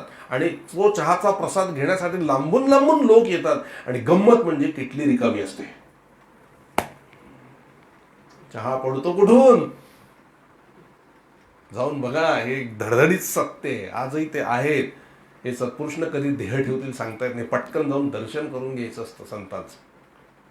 असा नुसतं किटली करतात, बरोबर चहा पडतो. हे महाराज कृपा आहे. आणि त्यांच्या सहवासात गेल्यानंतर तर चालतं बोलतं रामचरितमानस. रामाचं प्रेम लागल्याशिवाय राहणार नाही. सारखी रामधून चालू असते, 24 तास रामधून चालू असते. अयोध्येमध्ये जा, अयोध्येमध्ये तुम्हाला कोणाच्या घरात टीव्ही सापडणार नाही, आणि जर टीव्ही सापडला तर तिथे डिश सापडणार नाही, केबल सापडणार नाही. तिथे 24 तास रामानंद सागरचं रामायण चालू असतं. 24 तास सगळं राममय वातावरण आहे. राममय वातावरण, दुसरं सिनेमा नाही, काही नाही, काय त्या लोकांना माहीत नाही. भाग्यवान आहेत ते वातावरणच तयार झालेलं आहे. पहा, सारखं सत्संग चालू पाहिजे. मी काल जे म्हटलं ना, घरात रेकॉर्ड चालू ठेवा, 24 तास सत्संगचा रेकॉर्ड चालू ठेवा. भले ऐकायला तुम्हाला कधी कधी कंटाळा आला तर ऐकू नका, पण चालू ठेवा. व्हायब्रेशन्स घरामध्ये बघा काय काम करतात, सॉलिड काम करतात. ते शांत मंदिर वाटलं पाहिजे घर. काय एक एक सत्पुरुष होत गेले हो. एक मौनी बाबा म्हणून प्रसिद्ध होते, पुष्कळचे मौनी बाबा होऊन गेले. त्यातले मला जे एक माहिती आहे ते तुम्हाला चटकन सांगतो. एका जोडप्याला 10 मुलं होती, त्यातलं सगळ्यात लहान पोरग. एक मोठे साधू त्यांच्याकडे आले, त्यांच्याबरोबर एक 10-12 साधू होते, एक त्यांचे मुख्य साधू होते. ते आले, ते म्हणले, ये बच्चा मुझे दे दो, आपको चाहिए? नहीं चाहिए, ले जाओ. आई वडील काय जेवायचेच हे प्रश्न होते, ले जाओ, उसको साधू बाबा बनाऊंगा. हाँ ले जाओ, बनाओ. तर मुलाला विचारतो, येतोस? हां आता चलो. सद्गुरू घेऊन गेले पकडून. बरं नेलं तर नेलं, परिक्रमा चालू झाली. आणि परिक्रमा चालू झाल्यानंतर एक झाड बघितलं, सांगितलं, बेटा ये पेड़ कैसा लग रहा है? गुरुजी अच्छा है, बैठ जाओ. बघा कसं असतं, काय सांगितलं, बैठ जाओ. बसला तो लहान पोरगा. पुढे कुठली आज्ञा नाही, काही माहीत नाही, काय करायचं सांगितलं नाही. तिथे बसून गुरु बाकीच्याला घेऊन निघून गेले. हे तिथेच बसलेले. 12 वर्ष झाले. त्यांचं वय वाढलं. त्यांना म्हणले, तुमचे गुरु कोण? नाव नाही माहिती. साधना काय? बसायला सांगितलंय. भाव किती पक्का आहे, बसायला सांगितलंय, मला बाकी काही माहित नाही, बसायला सांगितलंय. काय गुरुनिष्ठा असेल. अचानक बघा, हा काही साधन नाहीये, गुरुने सांगितलं बस तर बसले. काय नामस्मरण करायला सांगितलं, काय कर, काही नाही. आणि 12 वर्षानंतर बरोबर हृदयातून नाम सुरू झालं, रामनाम. अनाहतात पोचले डायरेक्ट. ना वैखरी, ना मध्यमा, ना पश्चंती. पश्चंतीच्या पुढे पश्चंतीवाणीमध्ये डायरेक्ट नाम सुरू झालं 12 वर्षांनी. गुरु आज्ञापालन आणि गुरुनिष्ठा याच्यामुळे सरळ अनाहतनाद सुरू झाला. आणि गुरुशी आतून चर्चा आणि भेट होऊ लागली. तेव्हा त्यांना कळलं आपलं नाव मौनी बाबा. तेव्हा त्यांनी बाकीच्यांना सांगायला सुरू केलं तर माझ्या गुरुनी माझं नाव मौनी ठेवलेलं आहे.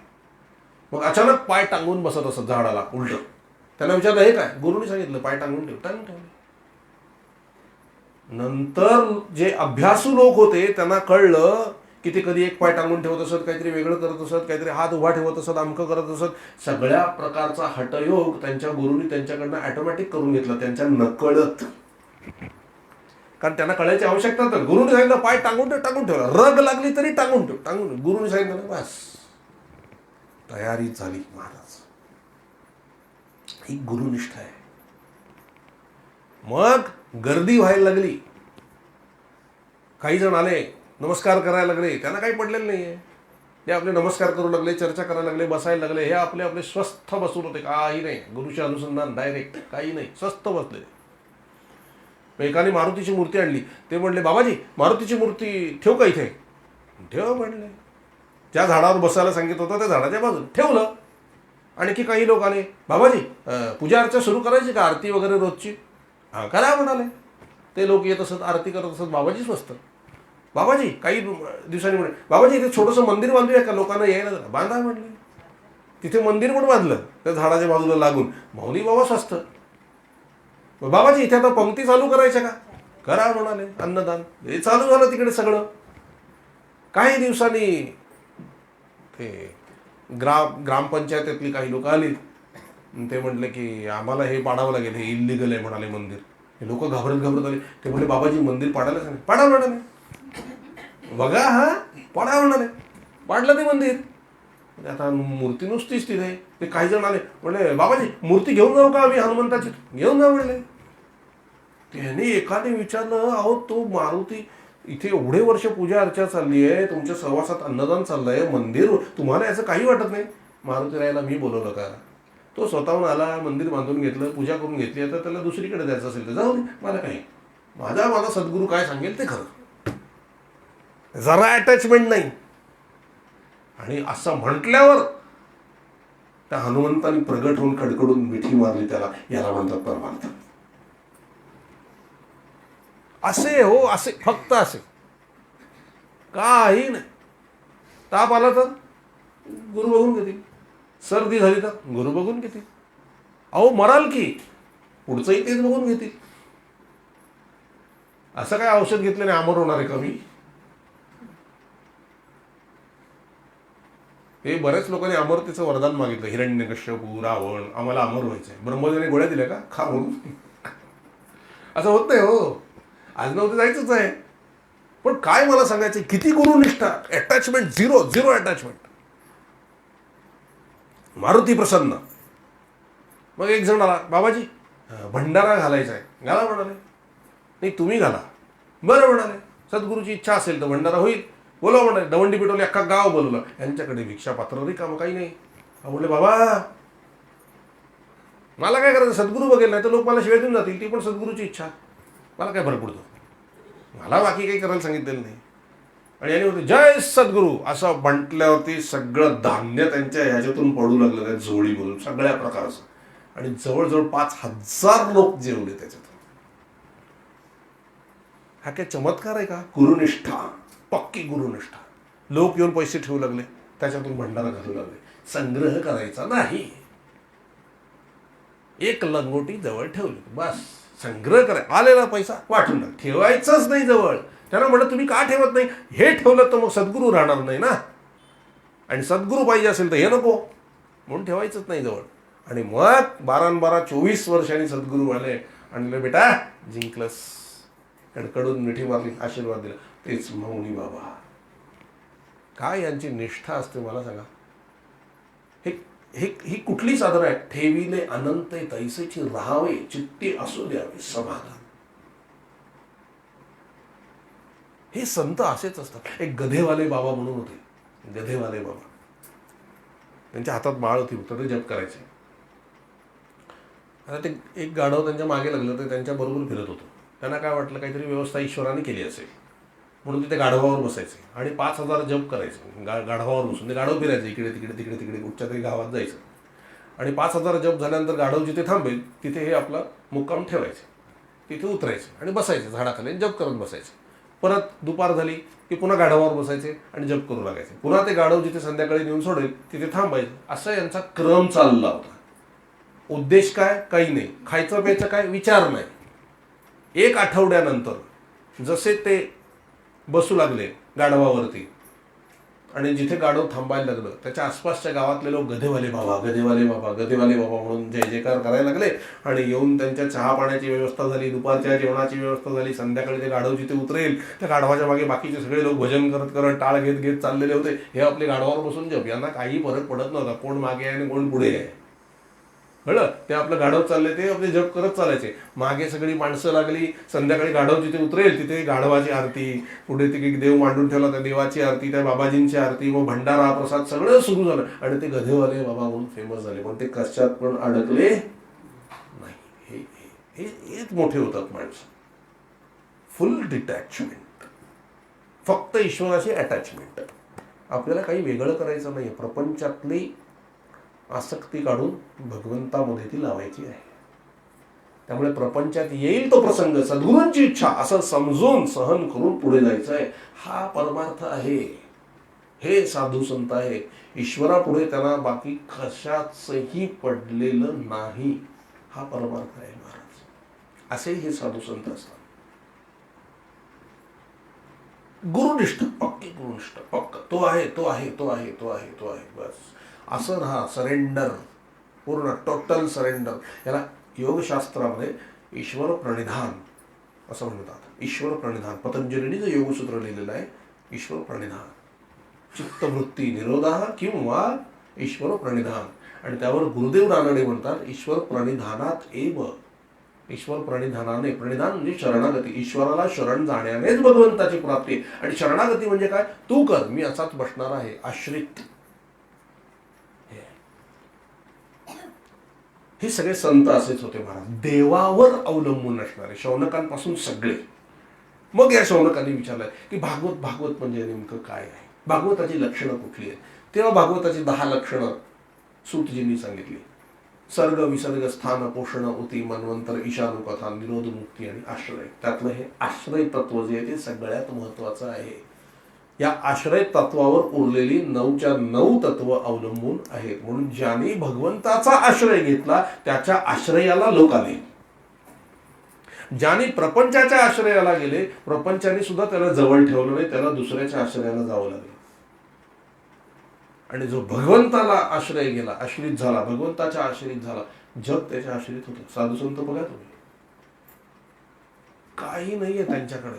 आम्ही ज्यांच्याकडे समाधान मागायला जातो ना, त्यांच्याकडे काही नसतं. एका लंगोटीशिवाय त्यांच्याकडे काही नाही. अपरिग्रह, पैसा नाहीये त्यांच्याकडे, काही नाही, तरी आपण त्यांच्याकडे जातो आणि तिथे आपले प्रश्न सुटतात. काय आहे? आश्रय, ईश्वरी शक्तीचा आश्रय. ईश्वराची मुलं म्हणून ते वावरतात. आम्ही ईश्वराची मुलं आहोत म्हणून ते वावरतात, आश्रित. हे करायला घ्या प्रपंचामध्ये, तर प्रपंचामध्ये एक धीर येईल. सारखं वारंवार मी तेच तुम्हाला सांगतोय, प्रत्येक प्रसंगाला आपल्याकडे उत्तर भगवंतच असलं पाहिजे किंवा भगवंताचं नाव. तो बघेल, तो बघेल, तो बघेल, तो बघेल, तो बघेल, तो बघेल, तो बघेल, तो बघेल. तुम्ही करा काय करायचं असेल ते. प्रयत्न करून झाले की झाला, आता तुम्ही बघा काय करायचं. ही 10 तत्व सूतजींनी शौनकजींना सांगितलं. मग त्यांनी पुढचा प्रश्न केला, सृष्टीची निर्मिती कशी झाली, सृष्टीचे निर्माण कसं झालं, ही सृष्टी निर्गुण निराकार भगवान सगुणात कसे आले. तेव्हा सूतजींनी त्यांना सांगायला सुरुवात केली की सुरुवातीला निर्गुण निराकार असा परमात्मा आहे, त्याला आत्मतत्व असंही म्हणतात. ह्या निर्गुण निराकाराचा भगवंताचा अनुभव त्याला स्वतःला जेव्हा त्याने हुंकार केला, आवाज केला, तेव्हा शब्द रूपाने त्याचा अनुभूती आली. तो पहिला शब्द म्हणजे ओंकार, त्यालाच नाम असं म्हणतात. ह्या नामातून, ह्या ओंकारातून 3 सत्व रज तम ह्या 3 वृत्ती निर्माण झाल्या. आणि या तिघांचा क्षोभ होऊन, 3 तत्वाचा क्षोभ होऊन अनेक तत्व त्या ठिकाणी निर्माण झाली. 5 कर्मेंद्रिय, 5 ज्ञानेंद्रिय, पंचमहाभूत, 5 त्यांच्या तन्मात्रा, अशा 20 तत्वांनी मिळून एक शरीर बनवलं गेलं. आपलं शरीर हे त्या तत्वांचंच बनलेलं आहे. आता जास्त डिटेल जात नाही मी, कारण आपण भागवत ऐकलेली आहे. 5 कर्मेंद्रिय, 5 ज्ञानेंद्रिय, पंचमहाभूत आणि 5 त्यांच्या तन्मात्रा. माहिती आहेत ना का? परत सांगू का? माहिती आहे, रिपीट आहे? काहीच बोलत नाही आहात म्हणजे काय सांगायला हवं? सांगू, नवीन आल्यांना सांगूया. चला ठीक आहे, सगळे जुनेच दिसत आहेत मला. असू दे, असू दे, रिपिटेशन होईल, अभ्यास. कसलं शरीर बनलंय हे लोखंड नाहीये, हे आणखी काही वेगळी वस्तू नाहीये, याचं सांगताच येत नाही. कसलं? हे पंचमहाभूतांचं शरीर आहे. कशाचं बनलेलं आहे? पंचमहाभूत. 5 ज्ञानेंद्रिय, ज्या इंद्रियांनी ज्ञान होतं. कुठल्या इंद्रियांनी ज्ञान होतं? डोळे, नाक, कान, जीभ, त्वचा, ही 5 ज्ञानेंद्रिय. 5 कर्मेंद्रिय कुठले? ज्या इंद्रियांनी कर्म केलं जातं. हात, पाय, उपस्थ पायू आणि वाणी. उपस्थ पायू म्हणजे जिथून मल बाहेर टाकला जातो ते उपस्थ पायू. आणि वाणी सुद्धा काय सांगितलंय? कर्मेंद्रिय सांगितलेलं आहे. 5 ज्ञानेंद्रिय, 5 कर्मेंद्रिय. पंचमहाभूत काय सांगितले? जल, आकाश, अग्नी, वायू आणि जल. 5 ही तुमची पंचमहाभूत झालेली आहे. 5 त्यांच्या तन्मात्रा, शब्द, स्पर्श, रूप, रस आणि गंध.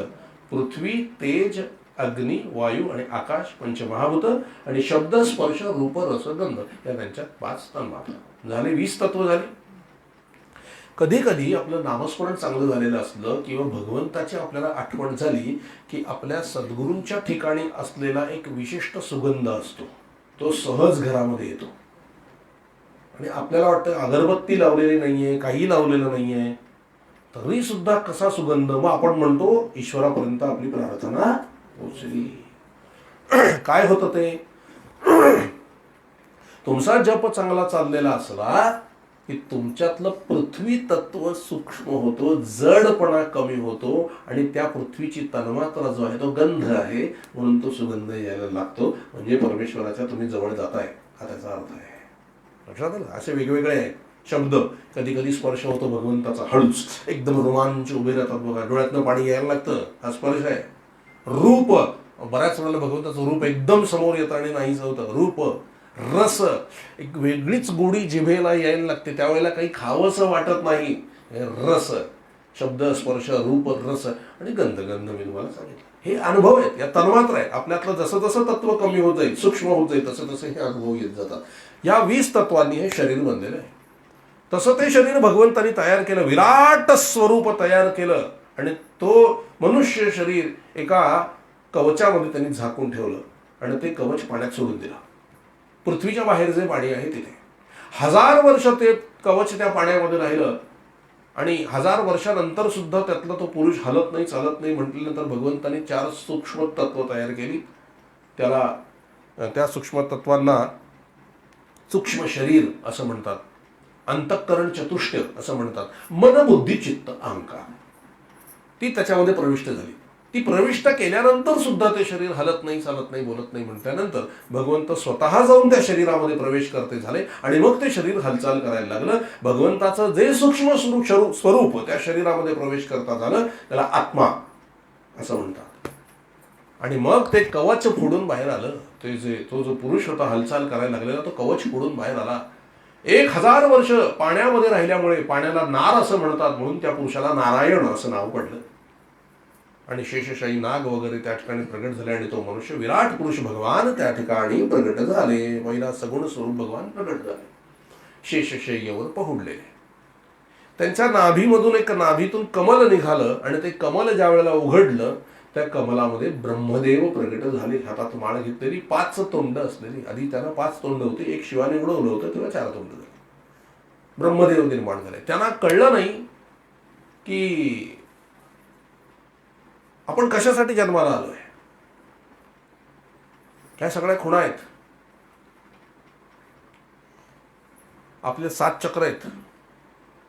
या 7 चक्रामध्ये नाभीजवळ जे आहे इथे अनाहत चक्र आहे आणि नाभीजवळ जे आहे मणिपूर चक्र आहे ना, तिथे विष्णूचा वास आहे. त्या नाभीतून कमल, म्हणजे ते कमल ह्या चक्रांद्वारे इथे आहे, याला सहस्त्रदल चक्र म्हणतात.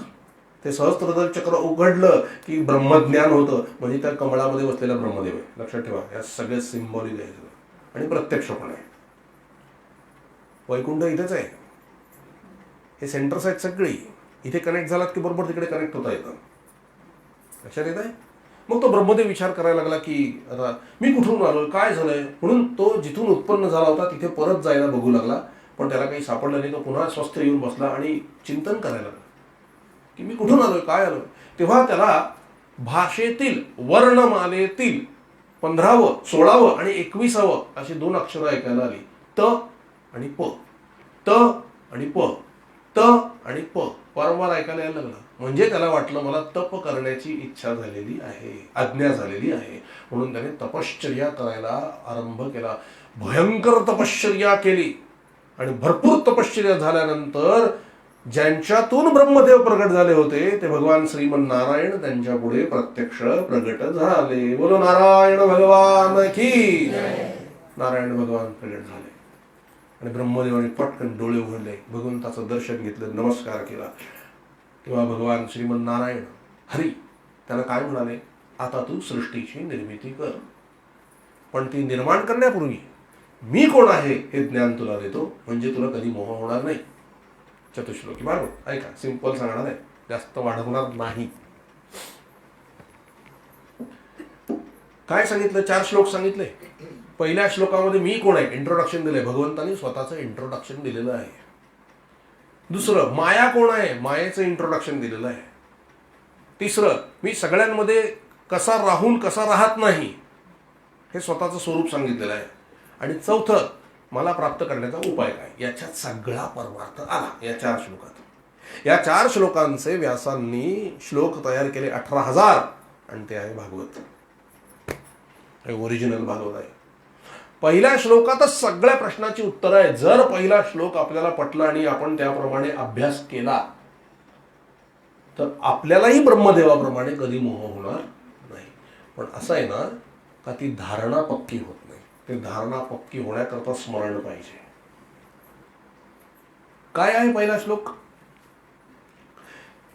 ज्या वेळेला काहीही नव्हतं, भगवान सांगतात ब्रह्मदेवाला, ज्या वेळेला काहीही नव्हतं तेव्हा मी होतो. ज्या वेळेला काहीही नव्हतं, अगदी स्थूल सूक्ष्म कारण अज्ञान हे चारही नव्हते तेव्हाही मी होतो. आता ज्या वेळेला सृष्टी निर्माण झालेली आहे, सृष्टी रूपाने सुद्धा सगळीकडे मीच आहे. या सृष्टीचा प्रलय झाल्यानंतर सुद्धा जे काही उरणार आहे किंवा जे उरलेलं आहे, जे बाकी राहिलेलं आहे ते सुद्धा मीच आहे. हा पहिला श्लोक. म्हणजे भगवंत कोण आहे हे सांगितलं. याचा अर्थ कळला. इथे जे जे मला दृष्टीस दिसतंय काय आहे? हरी.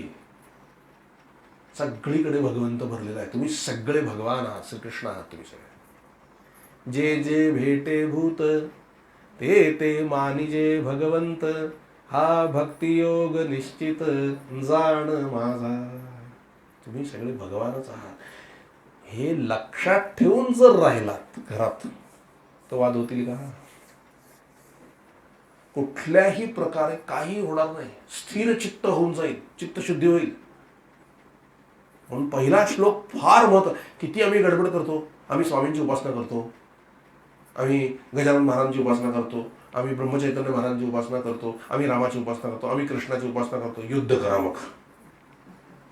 भगवंताने पहिल्याच वाक्यात सांगितलंय सगळीकडे मीच आहे. ब्रह्मचैतन्य मीच आहे, गजानन मीच आहे, स्वामी मीच आहे, सगळं मीच आहे. तरी आम्ही किती गोंधळात सापडतो. कळलं? हा हा कलीचा प्रभाव आहे की तो परमार्थात सुद्धा तुमच्यात भांडणं लावतो. कळलं? सगळं एकच आहे. आपण सांगावं नाही सगळं एक. ते माहिती आहे सगळं एक. तरी पण हा पणच गडबड आहे. हा पणच but, the philosophy of but. हा पणच सगळीकडे खड्ड्यात घालतो. तुम्हाला लक्षात ठेवा. डॉक्टरकडे गेलो की नाही आपण, बरं नसलं आपल्याला औषध देतो की नाही, तो छानपैकी समाधान वाटायला पाहिजे की नाही. औषध दिलंय आपण का पण मी बरा होईल ना, त्याच्यासाठीच औषध दिलंय तुम्हाला. But the philosophy of but. किती तत्वज्ञान सांगा तुम्ही. एखादा अगदी उदास झालेला असला, त्याला काही प्रॉब्लेम असेल, तासभर तुम्ही तत्वज्ञान सांगा. हा हा बरं, वा वा वा, किती छान, सगळं झालं. पण संपला, तास वाया गेला, डोकं आपटून घ्या कुठेतरी. काय द फिलॉसॉफी ऑफ बट. संशय आत्मा विनश्यती. कुठेही सुख मिळणार नाही संशयी माणसाला. पण संशयाच्या विरुद्ध काय आहे? संशय घालवायचा असेल तर श्रद्धा. श्रद्धा श्रद्धा म्हणजे काय? सत अधिक ध्रुव असा धातू आहे. सत्याला धारण करणे. सत्य काय? महाराज. सत्य काय? कृष्ण. सत्य काय? राम. राम बघून घेईल, जे काय होईल ते होईल, राम बघून घेईल, हे सत्याची धारणा. याला म्हणायचं श्रद्धा. आपली श्रद्धा कमी पडते, आपण कमी पडतो, आपलं नाम कमी पडतं, आपलं परमार्थ कमी पडतो, आपलं सगळं कमी पडतं. परमेश्वर पूर्ण आहे, अपूर्णता आपल्यात आहे, आपल्यात कमी आहे, आपण कमी पडतो, तो बरोबर आहे. म्हणून भाऊसाहेब म्हणायचे, महाराज चुकतील कसे? माझ्या वाटेला वाईट आलंय ना, महाराज चुकतील कसे? बरोबर आहे. ही श्रद्धा आणि निष्ठा पाहिजे. महाराज एक दोन उदाहरणं सांगतो मी, कारण मला राहत नाही सांगितल्याशिवाय. श्रद्धा म्हणजे काय श्रद्धा असते सांगू ना.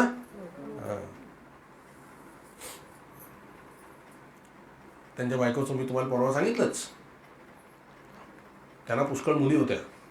त्यातली एक मुलगी आजारी होती आणि त्यांच्या एक लहान मुलाचं लग्न लावायचं होतं. आणि त्यावेळेला प्लेगची साथ होती,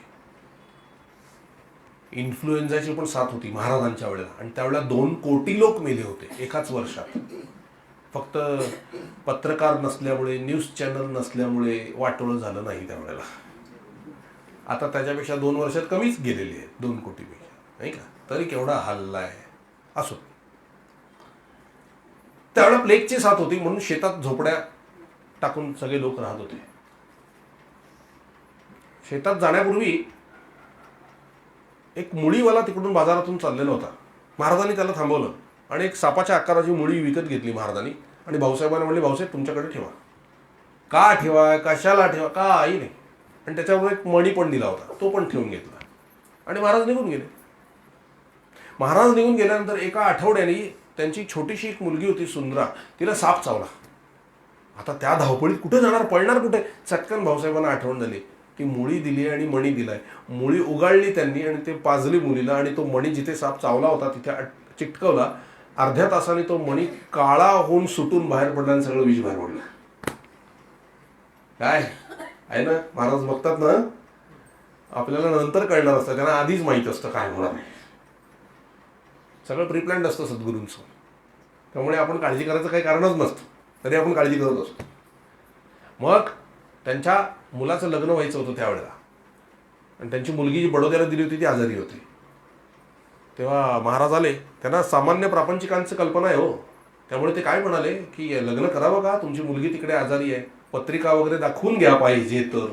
सामान्य माणूस दाखवतो म्हणून ते म्हणाले. ते म्हणजे नाही, त्याची काही आवश्यकता नाही, आपण सांगा. आपण वाईट वाटून घेणार नसला तर आपण उरकून घेऊ लग्न म्हणाले. तिचं काय होतं ते राम बघील. तेव्हा भाऊसाहेब काय म्हणाले, तुम्ही जे कराल ते चांगलंच. आवडती मुलगी होती, लाडकी मुलगी होती, तुम्ही तिचं जे कराल ते चांगलंच. इथे लग्न वगैरे लागलं आणि दुसऱ्या दिवशी बातमी आली, ती गेली. भाऊसाहेबांची रिॲक्शन, प्रतिक्रिया काय, महाराजांनी तिचं कल्याण केलं.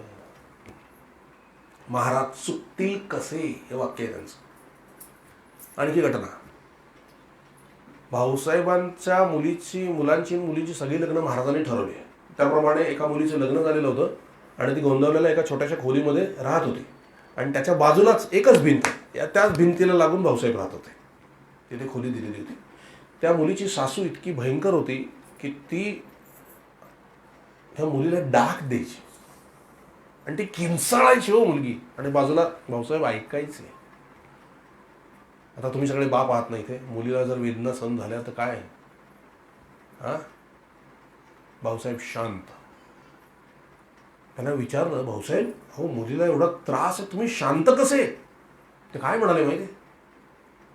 बाबा बेलसरांनी प्रश्न विचारला, केशवराव तिचं लग्न महाराजांनी लावून दिलंय ना, मग महाराजच तिचं काय ते करतील. महाराज चुकतील कसे, चाललंय ते बरोबर आहे. बरोबर आहे, हो प्रारब्ध बघून संपवते, तिचे प्रारब्ध असले पाहिजे. महाराज चुकतील कसे, चाललंय ते बरोबर आहे. ही तयारी आहे का, तेच चाललंय ते बरोबर, महाराज चुकतील कसे. एकदा असेच सकाळी शौचावरून भाऊसाहेब आले होते आणि बाहेर पाणी मागण्यासाठी उभे होते. 2-3 हाका मारल्या घरातल्या लोकांना, कोणी आलं नाही. त्याच वेळेला सकाळी बाबा बेलसरे कॉलेजला चालले होते, जिन्यावरनं उतरले. त्यांनी भाऊसाहेबांना उभं असलेलं बघितलं, हौदाजवळ गेला आणि भाऊसाहेब इथे कुठे, पाणी देतो म्हणाले. पाणी दिलं, हातपाय धुतले. बाबा बेलसरेने विचारलं, भाऊसाहेब तुम्ही 2-3दा हाका मारल्या, घरातलं कोणी आलं नाही, तुम्हाला वाईट नाही वाटलं. नाही नाही म्हणले, काहीतरी कामात असतील. पुढे काय म्हणाले, मी इथे असं उभं राहावं हाक मारत आणि घरातल्या लोकांनी येऊ नये ही महाराजांची इच्छा नाही का म्हणाले. महाराज चुकतील कसे. अरे काय कमाल आहे बघा. आणि मग पुढे काय म्हणाले, मी हे असंच महाराजांवर भरोसा ठेवून उभा राहिलो ना, म्हणून महाराजांनी तुम्हाला खाली पाठवलं आणि पाणी द्यायला लावलं. काय दृष्टी आहे पहा. चुकतील कसे महाराज, चुकतील कसे. तुमच्या सगळ्या ज्या काही प्रापंचिक प्रश्न आहेत त्यावर हेच एकच उत्तर आहे, महाराज चुकतील कसे.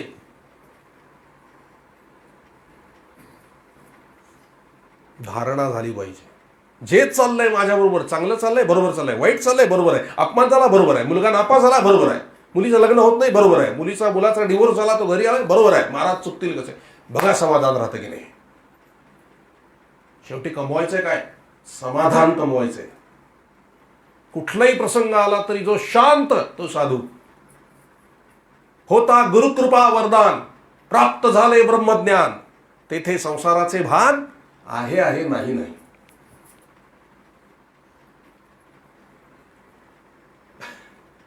किती किती निष्ठा पक्की असली पाहिजे गुरुवर. जे गुरु सांगेल ते, चुकतील कसे, चुकतील कसे, चुकतील कसे. सुटला संसाराचा झेल, भक्ती लागली सी वेल, संध्याकाळी दिव्यासी तेल, आहे आहे नाही नाही. सेविता सद्गुरूचे कुळ, ब्रह्मत्रैलोक्य गोकुळ, तेथे दारा पुत्र अनुकूल आहे आहे नाही नाही. काळे घोंगडीचे झीट, तेथे काळे घोंगडीचे झीट, तेथे भाकरीला मीठ आहे आहे नाही नाही. अमृत म्हणे हा परमार्थ, न करी कोणाशी वादार्थ, समयी लागला पदार्थ आहे आहे नाही नाही. आहे आहे नाही नाहीच व्हायला पाहिजे. आमच्या तक्रारी असतात.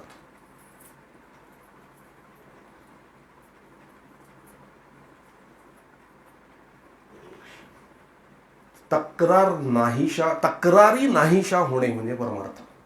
साधकाने तक्रार करू नये. नवऱ्याला नोकरी आहे आहे नाही नाही, बायकोला स्वयंपाक येतो आहे आहे नाही नाही, जेवणात मीठ पडलं आहे आहे नाही नाही, इथपर्यंत पोचता आलं पाहिजे. इथपर्यंत पोचता आलं पाहिजे. हा परमार्थ आहे महाराज. स्टेबल, आपली स्टेबिलिटी हरवता कामा नये. स्वस्थता आली पाहिजे जीवनामध्ये, आणि ही गुरुनिष्ठेने होईल.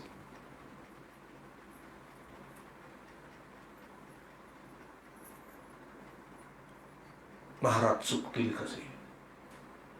भाऊसाहेबांना विचारलं, भाऊसाहेब तुम्ही कधी रागावला होतात का? ते म्हणजे गेल्या 50 वर्षात मी रागावलेलं मला आठवत नाही. अरे आम्ही तासाला 50 वेळा रागावतो. काय असलं पाहिजे? किती पक्क. महाराज चुकतील कसे? महाराज चुकतील, जो प्रसंग येईल महाराज चुकतील कसे? आणि असे शेवटपर्यंत ते राहिले. शेवटी त्यांना डोळ्याला दिसत नव्हतं, बसता येत नव्हतं, उठता येत नव्हतं, कानाला ऐकायला येत नव्हतं. तर त्यांनी महाराजांना विचारले, महाराज मला तुम्ही कशा करता ठेवलंय? मला डोळ्याला दिसत नाही, कानाला ऐकायला येत नाही, अशी सगळी अवस्था आहे, विकल अवस्था, तुम्ही मला का ठेवलंय? महाराज काय म्हणले, भाऊसाहेब कंटाळलात का? म्हणाले. ते म्हणले नाही कंटाळलो नाही, आपलं सहज विचारलं. ते म्हणाले, तुम्हाला डोळ्याला दिसत नाही, कानाला ऐकू येत नाही, उठता येत नाही, बसता येत नाही, अशी विकल अवस्था असून सुद्धा मनाचं समाधान कसं टिकवावं हे दाखवण्याकरता तुम्हाला ठेवलंय. आदर्श आपण असलं पाहिजे. आणि जेव्हा भाऊसाहेबांनी देह ठेवला तेव्हा महाराज म्हणाले, गोपिकांनी जसं कृष्णावर प्रेम केलं तसं भाऊसाहेबांनी माझ्यावर प्रेम केलं. मी त्यांच्या प्रेमाला भुललो, भाऊसाहेबांनी मला ऋणी केलं. एकमेव शिष्य ज्यांच्या बाबतीत महाराज असं म्हणाले. का? ब्रीदवाक्य काय आहे? महाराज चुकतील कसे? बरोबर आहे, बरोबर आहे, बरोबर आहे. ऍक्सेप्टन्स ॲज इट इज, स्वीकार, प्रत्येक गोष्टीचा स्वीकार. इतरांना नोकरीत पगार जास्त आहे, मला कमी आहे, महाराजांची इच्छा. बरोबर चाललाय. इतरांची वागणूक वेगळी, माझ्याशी वागणूक वेगळी, महाराजांची इच्छा. घरामध्ये माझ्याशी वागणूक वेगळी, इतरांची वेगळी, महाराजांची इच्छा. बरोबर चाललाय. महाराज चुकतील कसे? यातून बघा काय तुम्ही निर्माण व्हाल. असे ते तयार करतील ना महाराज, लाखो लोक पाया पडतील तुमच्या. कारण समाधान, लोक समाधानाच्याच पायाला पडतात. महाराज म्हणाले, आत्मज्ञान करून घ्या आणि कुठेतरी कोपऱ्यामध्ये, जे गाव नकाशात सुद्धा नाही अशा गावामध्ये जाऊन कुठेतरी झोपडी बांधून पलंग टाकून पडून राहा. अख्खं जग नाही तुमच्या पायाशी आलं तर त्या जगाची शोकांती काय म्हणाले. आणि आहेत असे आमचे गुरुजी, ते कुठे कोपऱ्यात, नकाशावर कुठे गावच नाही आहे, अशा कोपऱ्यात जाऊन कुठेतरी बांधून बसलेली झोपडी, अख्खं जग त्यांच्या पायाशी येतं. आत्मज्ञान आहे. समाधान, आत्मज्ञान म्हणजे काय? मूर्तिमंत समाधान, समाधान, समाधान. आणि समाधान हा गुण महाराजांचा आहे. समाधी पाहता समाधान होते, तनु कष्टवी त्यासी आनंद देते, मनी भाविता कामना पूर्ण होती, नमस्कार त्या ब्रह्मचैतन्य मूर्ती. समाधान.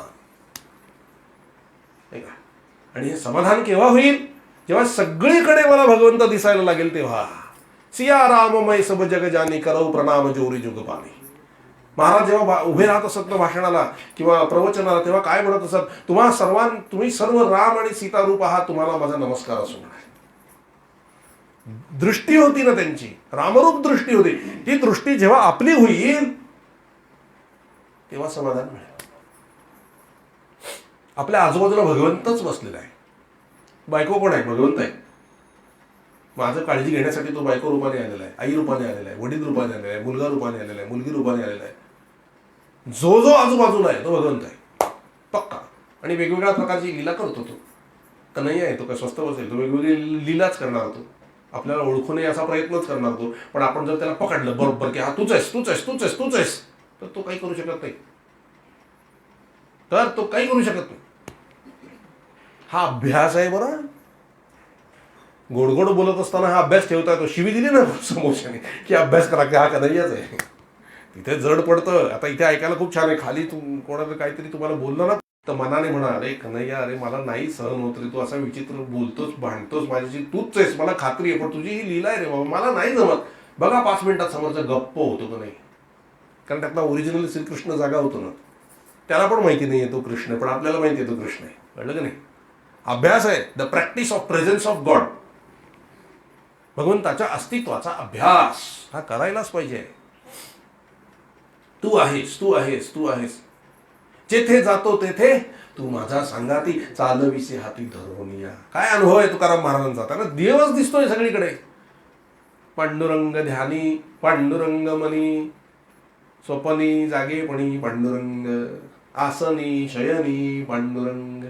सारखं सारखं पांडुरंग पांडुरंग पांडुरंग पांडुरंग. काय भूमिका असतात या संतांच्या, खरोखर काय भूमिका असतात ह्या आपल्या व्हायला पाहिजेत. हरिरूप ध्यानी हरिरूप म्हण, आसनी शयनी हरिरूप हरिरूप हरिरूप. सगळीकडे राम राम राम राम, सगळीकडे कृष्ण कृष्ण कृष्ण कृष्ण कृष्ण. हे जेव्हा दिसेल ना तेव्हा समाधान. आणि हे कशाने कळतंय? भागवताचा पहिला श्लोक काय सांगितला? अहमेवा समेवा वगैरे सगळ्या ठिकाणी मीच भरलेलो आहे. जेव्हा काहीच नव्हतं तेव्हाही मी होतो. स्थूल सूक्ष्म कारण आणि अज्ञान हेही काही नव्हतं तेव्हाही मी होतो. आजही सृष्टीरूपाने मीच आहे आणि सृष्टीचा प्रलय झाल्यानंतर सुद्धा मीच शिल्लक राहणार आहे. म्हणजे 24 तास सगळीकडे जे दिसतंय ते कोण आहे? मी आहे. हे पक्क लक्षात ठेवा. हे भगवंताने स्वतःचं स्वरूप सांगितलेलं आहे. त्यामुळे डोळ्याला जे दिसतंय आणि जे दिसत नाहीये ते सुद्धा परमात्माच आहे. या भावनेत राहा, बघा काय समाधान आहे ते कळेल.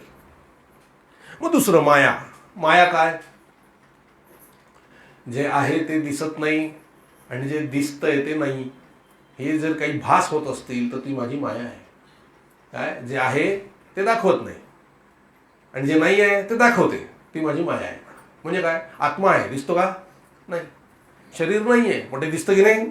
काही वेळाने काळाने जायचं आहे, ते पेटवून देतात लोक. घरात ठेवतात का? नाही ना, पेटवून देतात. अहो, आपल्या शरीराला फाटक्या चपली इतकी किंमत नाही आहे. फाटक्या चपली इतकी किंमत नाही, खरं सांगतो. ते एकदा असं उंच कुठेतरी देऊळ असेल ना, त्या देवळात जाताना आपल्या पायातली फाटकी चप्पल असेल ना, ती सुद्धा समोरच्या घरातल्याला म्हटलं ना की जरा ठेवू का चप्पल, पटकन दर्शन, हां ठेवा ठेवा, काय हरकत नाही. फाटलेली असेल पण तो ठेवायला देतो. तेच जर का एखाद्या त्याच गावातल्या श्रीमंत माणसाचं प्रेत जात असेल आणि पाऊस पडायला लागला ते त्या शेजारच्याला म्हणजे जरा ठेवू का 5 मिनिटं. अहो काय वेळ लागलं काय, घेऊ का म्हणलं, हे नको आमच्या घरात. म्हणजे कळलं, फाटक्या चपली इतकी सुद्धा ज्या शरीराला किंमत नाही ते आम्ही कसं सजवतो. न्यायचंय ते शेवटी, काळामुखी घालायचंय, हे लक्षात ठेवा. जाळायचंय लाकडांवरती. ते झोपलेले असतात, असं प्रेत पडलेलं असतं ना, त्याला सांग तू ग्रॅज्युएट आहेस, तुझी डिग्री आहे बघ, उठ, डिग्री आहे, उठतं का बघा ते. अरे तुला पॅकेज आहे, पॅकेज होतो तुला, उठ, उठतं का बघा ते.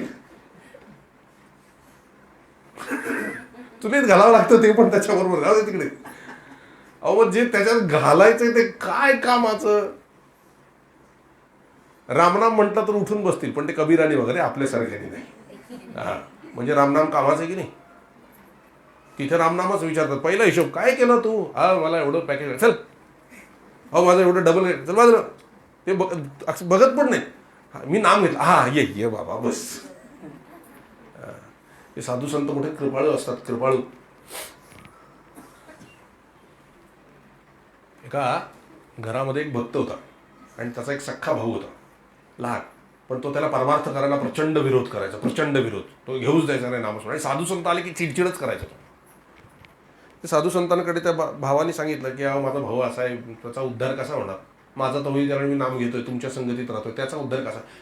ते साधू काय म्हणले, आम्ही येतो तुझ्या घरी. अहो नको म्हणले, तो आरडाओरडा लागले, शिव्या देईल तुम्हाला. देऊ तरी ते पुढचं आम्ही बघतो, तू चल. साधू संतांना काय दुसऱ्याचं कल्याण तेवढंच माहिती असतं. आले घरी साधू संत, हा लागला शिव्या द्यायला. ते 8-10 साधूंनी त्याला बाजूला घेतलं, त्याच्याच घरात नेलं, कडी लावली, त्याला मार मार मारला, त्याच्या छातीवर बसले आणि म्हणले म्हण राम म्हण, राम म्हण. तोडला मी म्हणणार नाही, म्हणले राम म्हण. असा मारला, तोडला राम राम राम राम. बस म्हणले आमचं काम झालं, आता जातो आम्ही. ते साधू निघून गेले. ते म्हणले असले कसले साधू म्हणले, मला मारून मारून रामनाम घ्यायला लागलं. ते म्हणले तुझं कल्याण झालंय असं त्यांनी सांगितलं. साधूनी कृपादृष्टी केली बघा आणि साधू गेले निघून. पुढे कर्मधर्म संयोगाने तो मेला. मेल्यानंतर आता सगळे यमदूत वगैरे मस्त नाचत नाचत त्याला घ्यायला आले. बसवलं रेड्यावरती आणि यमदूताने यमासमोर त्याला उभा केला. हा म्हणले प्रचंड पापी माणूस आहे म्हणले, आणलेलं ह्याचं काय करायचं, हा काय याचं खातं उघड बघा, काय काय पाप आहे, लवकर नरकात पाठव म्हणले. असली माणसं उभी पण करू नको. बघितलं तर 10 पानं पाप भरलेली आणि 11वं पान रिकामं होतं आणि त्याच्यावर फक्त एकच ओळ होती. हो थांबा थांबा म्हणले, याला नरकात नाही घालता येणार. काय झालं? ते 11व्या पानावर लिहिलंय की याने 4 वेळा राम राम म्हटलंय, 1 वेळा राम म्हटलंय म्हटले. अरे बापरे, राम म्हटलं का यांनी? आता प्रश्न पडला यमाला. यमाने विचारलं, बाबा रे तू पापाची फळं आधी भोगणार आहेस का पुण्याचं? त्याला वाटलं नरकात जाण्यापेक्षा एकदा पुण्याचं फळ भोगूया. काय तू काय म्हटला? आधी पुण्य भोगतो म्हणाले. बर ठीक आहे, मग याला पुण्याचं फळ द्या. एक मिनिट म्हणाले. त्या रामनामाचं मी जे घेतलंय त्याचं फळ काय आहे हे आधी मला सांगा, म्हणजे मला जाणून घ्यायला पाहिजे ना, त्याप्रमाणे मी फळ भोगीन. नाही तर तुम्ही त्याच्या नावाखाली काय पण द्याल तुम्ही मला. नाही, मला पाहिजे की त्याचं फळ काय. यम संकटात सापडले, कारण रामनामाचं फळ त्याला थोडी माहिती. अरे बापरे म्हणजे कठीण. म्हणजे आपल्या वरिष्ठांना विचारावं लागेल. चल म्हणले आमच्याबरोबर तुला नेतो. सगळे मग ते यमदूत बिचारे स्वतः यम आणि तो असे चालत चालत त्या वरिष्ठांकडे गेले. तिथे कोणी होते त्याने विचारलं, रामनामाचं काय महत्व, फळ माहिती आहे काय तुला? ते म्हणजे मला माहिती नाही, ब्रह्मदेवाला माहिती आहे. चला म्हणाले ब्रह्मदेवाकडे. तोही गेला, बाकीची सगळी गँग निघाली ब्रह्मदेवाकडे. ब्रह्मदेवाकडे सगळे आले. ब्रह्मदेवाला विचारलं, अहो तुम्ही जप करताय ना म्हणाले, रामनामाचं महत्व सांगा. म्हणजे मला कुठे रामनामाचं महत्व माहिती म्हणाले, मी तर फक्त जप करत बसलोय. ते मोठ्या मोठ्यांना कळलं नाही, मला कुठून कळणार आहे? तुम्ही असं करा, काकभूषुंडींना विचारा, ते अखंड रामनाम घेतात. मग ब्रह्मदेवासह बाकीचे सगळे काकभूषुंडींकडे आले. काकभूषुंडींना रामनामाचं फळ मिळालं. विचारलं, ते म्हणले मलाही मग फळ काही माहीत नाही म्हणले. जे अखंड रामनाम घेतात त्या शंकराला जाऊन भेटा म्हणाले. चला म्हणाले. तो माणूस म्हणला, हे बघा तुमची गतिभीती पुष्कळ असते, मी थकलो, मला काही आता चालवत नाही, मला आता उचलून न्या म्हणाले. यमाचा नाईलाज झाला. पालखी आणणारे म्हणाले. पालखी आणली महाराज आणि त्याला मी रामनाम घेतलंय म्हणून त्याला पालखीत बसवला आणि सगळे महादेवाकडे गेले. महादेवाकडे गेल्यानंतर महादेवाला विचारण्यात आलं, रामनामाचं फळ काय? मौनी बाबा ते म्हणले, मला माहित नाही रामनामाचं फळ काय आहे, ते फक्त रामच सांगू शकेल. चला म्हणाले रामाकडे. मग सगळे गेले, सगळे चालत आणि हा पालखीमध्ये मस्त बसला. साकेत धामात प्रवेश. सगळे बसलेले, लक्ष्मण, भरत, शत्रुघ्न, सीतामय्या, हनुमान. उभं केलं. राम हसले. रामाला विचारलं, एक गिराईक आणलंय म्हणाले, एवढ्या सगळ्यांना आम्हाला फिरवतोय इकडे तिकडे. म्हणजे रामनामाचं फळ काय म्हणले प्रभू? तो कोण आहे म्हणले, दाखव जरा. साहेब उतरता का जरा पालखीतनं? साहेब उतरले ऐटीत पालखीत. प्रभू नाम घेतलेलं आहे तुमचं. अरे वा वा वा. आता हनुमंताला रामनाम प्रिय. हनुमान रामाच्या कानात सांगतो, प्रभू आठवतोय ना प्रसंग, तुम्हालाही रामनामाचं महत्व माहिती नाहीये. प्रसंग माहिती आहे ना का नाही माहिती? खडा टाकला होता, तो पाण्यात बुडला होता, माहिती? तुम्हालाही माहित नाहीये म्हणाले. मग आता हनुमंत लाज घालवू नको, लोक काय ते सांग, काय करू? मांडीवर बसवा तुमच्या. ये म्हणले बाळा ये. मस्त रामाच्या मांडीवर बसला. फळ मी विचार करून सांगतो म्हणलं. 2 तास झाले, 4 तास झाले, 10 तास झाले, 12 तास झाले. सगळे वाट बघतात, राम फळ सांगतील. राम आपल्या इकडे तिकडे हनुमंताकडे बघतायत, काय उत्तर काय होतं? हनुमान म्हणले, याला इथं ठेवून घ्या, बाकीच्यांना त्रास देऊ नका. रामनामाचं फळ कोणालाही सांगता येत नाही, ते अनंत आहे. राम म्हणले, तुम्ही जा सगळे, त्याला मी माझ्याजवळ बसवतो. सगळे म्हणले, बरं प्रभू तुम्ही म्हणाल तसं. आणि त्याला साकेत धाम दिले आणि मुक्ती दिली. तेव्हा त्यांनी त्या साधूंना धन्यवाद दिले. अजून मारून आयुष्यभर रामनाम घेतलं असतं तर केवढं कल्याण झालं असतं. काय रामनामाचं महत्व सोपं आहे काय महाराज? डायरेक्ट साकेत धाम चुकून घेतलं. ते हे साधू संत असं कृपा करत असतात. अहिता पासोनी काढती, हित देवोनी वाढविती, संता परती माऊली नाही या जगात. तेच तुमचं हित जाणत असतात. नाही का? किती हित केलं बघा, नुसतं जबरदस्ती का होईना राम नाम घ्यायला केवढं पुण्य मिळालं. सरळ साकेत धामात विराजमान. हे एक संत असे कृपाळू आणि दयाळू असतात. मग आत्मा दिसतो का? नाही, पण तो आहे. शरीर दिसत नाहीये, म्हणजे नाहीये पण ते दिसतंय. खोट आहे ना. 40 वर्षांनी, 50 वर्षांनी, 80 वर्षांनी दिसेन असं होईल. अशी कितीतरी शरीर आपल्या समोरच नाहीशी झालेली आहेत. म्हणजे जे नाहीये ते दिसतंय. ही माझी माया आहे म्हणाले. आता तिसरा मुद्दा, मी सगळ्यांमध्ये आहे आणि सगळे माझ्यामध्ये आहेत. बरोबर आहे. आपण सगळे भगवंतामध्येच आहोत, म्हणूनच एवढं विराट स्वरूप भगवंताचं जे आहे ते आपण पाहू शकतोय. आणि भगवंत आपल्यामध्ये आहे म्हणून आपण जिवंत आहोत. बरोबर आहे. भगवंत आपल्यामध्ये आहे आणि आपण भगवंतामध्ये. पुढचं स्टेटमेंट असं आहे भगवंताचं की मी कोणामध्ये नाही आणि कोणी माझ्यामध्ये नाही. हे कसं? आपण जर भगवंतामध्ये असतो तर भगवंत नित्य आहे, अमर आहे. आपणही त्याच्यासारखं नित्य आणि अमर होऊ शकलो असतो, पण तसे नाही होत. म्हणजेच आपण पूर्णपणे आपला प्रवेश भगवंतामध्ये नाही. आणि भगवंत आपल्यामध्ये नाही. कसा नाही? कारण आपण मेलो तर आपल्यातला भगवंतही मेला पाहिजे. तो मरत नाही, तो जिवंतच आहे. म्हणून आपल्यामध्ये भगवंत नाही. याचा अर्थ भगवंत आपल्याला पुरून उरलेला आहे. आपणच तो भगवंत आहोत, सूक्ष्म असे. आपण शरीरामध्ये आहोत आणि नाही पण. शरीर सुटतं तेव्हा नाहीये, शरीर असतं तेव्हा आहोत. म्हणजे आपण भगवंत आहोत. म्हणजे भगवंत आहे कसा, नाही कसा. कळलं? भगवंत स्वतंत्र आहे, आपण परतंत्र आहोत, शरीर परतंत्र आहे. हा तिसरा मुद्दा. मला प्राप्त करून घेण्याचा उपाय अन्वय आणि व्यतिरेक. हे नाही, हे नाही, हे नाही, हे नाही, हे नाही, हे नाही, आणि जे असं बाजूला करून उरेल तो भगवंत, ते आत्मस्वरूप. हा व्यतिरेकाचा मार्ग. आणि हेच आहे, हेच आहे, हेच आहे, हेच आहे, हेच आहे, त्याच गोष्टीकडे सतत लक्ष असणं नामे अन्वय. त्याला म्हणायचं भक्ती. तो ज्ञानाचा मार्ग आहे व्यतिरेक, आणि अन्वय भक्तीचा मार्ग आहे. आपल्याला भक्तीचा मार्ग आहे. तूच आहेस मी नाही, तूच आहेस मी नाही, तूच आहेस मी नाही. श्रीराम जय राम, जय जय राम. हा त्याचा अर्थ आहे. सगळीकडे परमात्मा कणा कणामध्ये भरलेला आहे. गण गण गणात बोते. हा त्याचा अर्थ आहे. लक्षात येतं तुमच्या? श्री स्वामी समर्थ म्हणजे या जगाचा जो स्वामी आहे तो सर्व करायला समर्थ आहे. राम करता हे स्वामी समर्थांच्या म्हणण्याचा अर्थ आहे. तुम्ही नाम घ्या, बाकी सगळं मी करतो. म्हणजे सर्व धर्म परित्यज्य माम एकम शरणम व्रजम अहम त्वाम सर्व पापेभ्यो मोक्षयिष्यामि मा शुच. तू फक्त मला शरण ये, बाकी सगळं मी बघतो. हे श्रीकृष्णाचं वचन महाराज या भाषेत बोलतात. स्वामी पण म्हणाले भिवू नकोस मी तुझ्या पाठीशी. हे सगळं काय सांगताय? आम्ही आहोत, काळजी करू नका. लक्षात येत आहे तुमच्या? सबका मालिक एक. तोच सगळ्यांमध्ये मालक रूपाने बसलेला आहे. लक्षात आलं? सगळे संत कसं एकच सांगत असतात. नामस्मरण ही एकच अशी साधना आहे, स्मरण, की सगळ्या धर्मांमध्ये कॉमन आहे. विष्णूच्या हातात माळ आहे, ब्रह्मदेवाच्या हातात माळ आहे, शंकराच्या हातात माळ आहे, स्वामी समर्थांच्या हातात माळ आहे, ब्रह्मचैतन्य महाराजांच्या हातामध्ये माळ आहे. कुठलाही संत घ्या हातात माळ आहे. मोहम्मद पैगंबर हातात माळ आहे. गुरु नानक हातात माळ आहे. मुसलमान असो, ख्रिश्चन असो, ख्रिश्चन येशू ख्रिस्ताच्या हातात माळ आहे. कोणाचं भजन करतायत हे सगळे मिळून कोणाचं भजन करतायत? अनादि अनंत स्थिर दृढ अचल निर्गुण निराकार भगवान ज्याला श्री कृष्ण परमात्मा असं म्हणतात. लक्षात आलं? कृष्णम वंदे जगद्गुरुम. नाही कोणी सापडला तर याला धरा.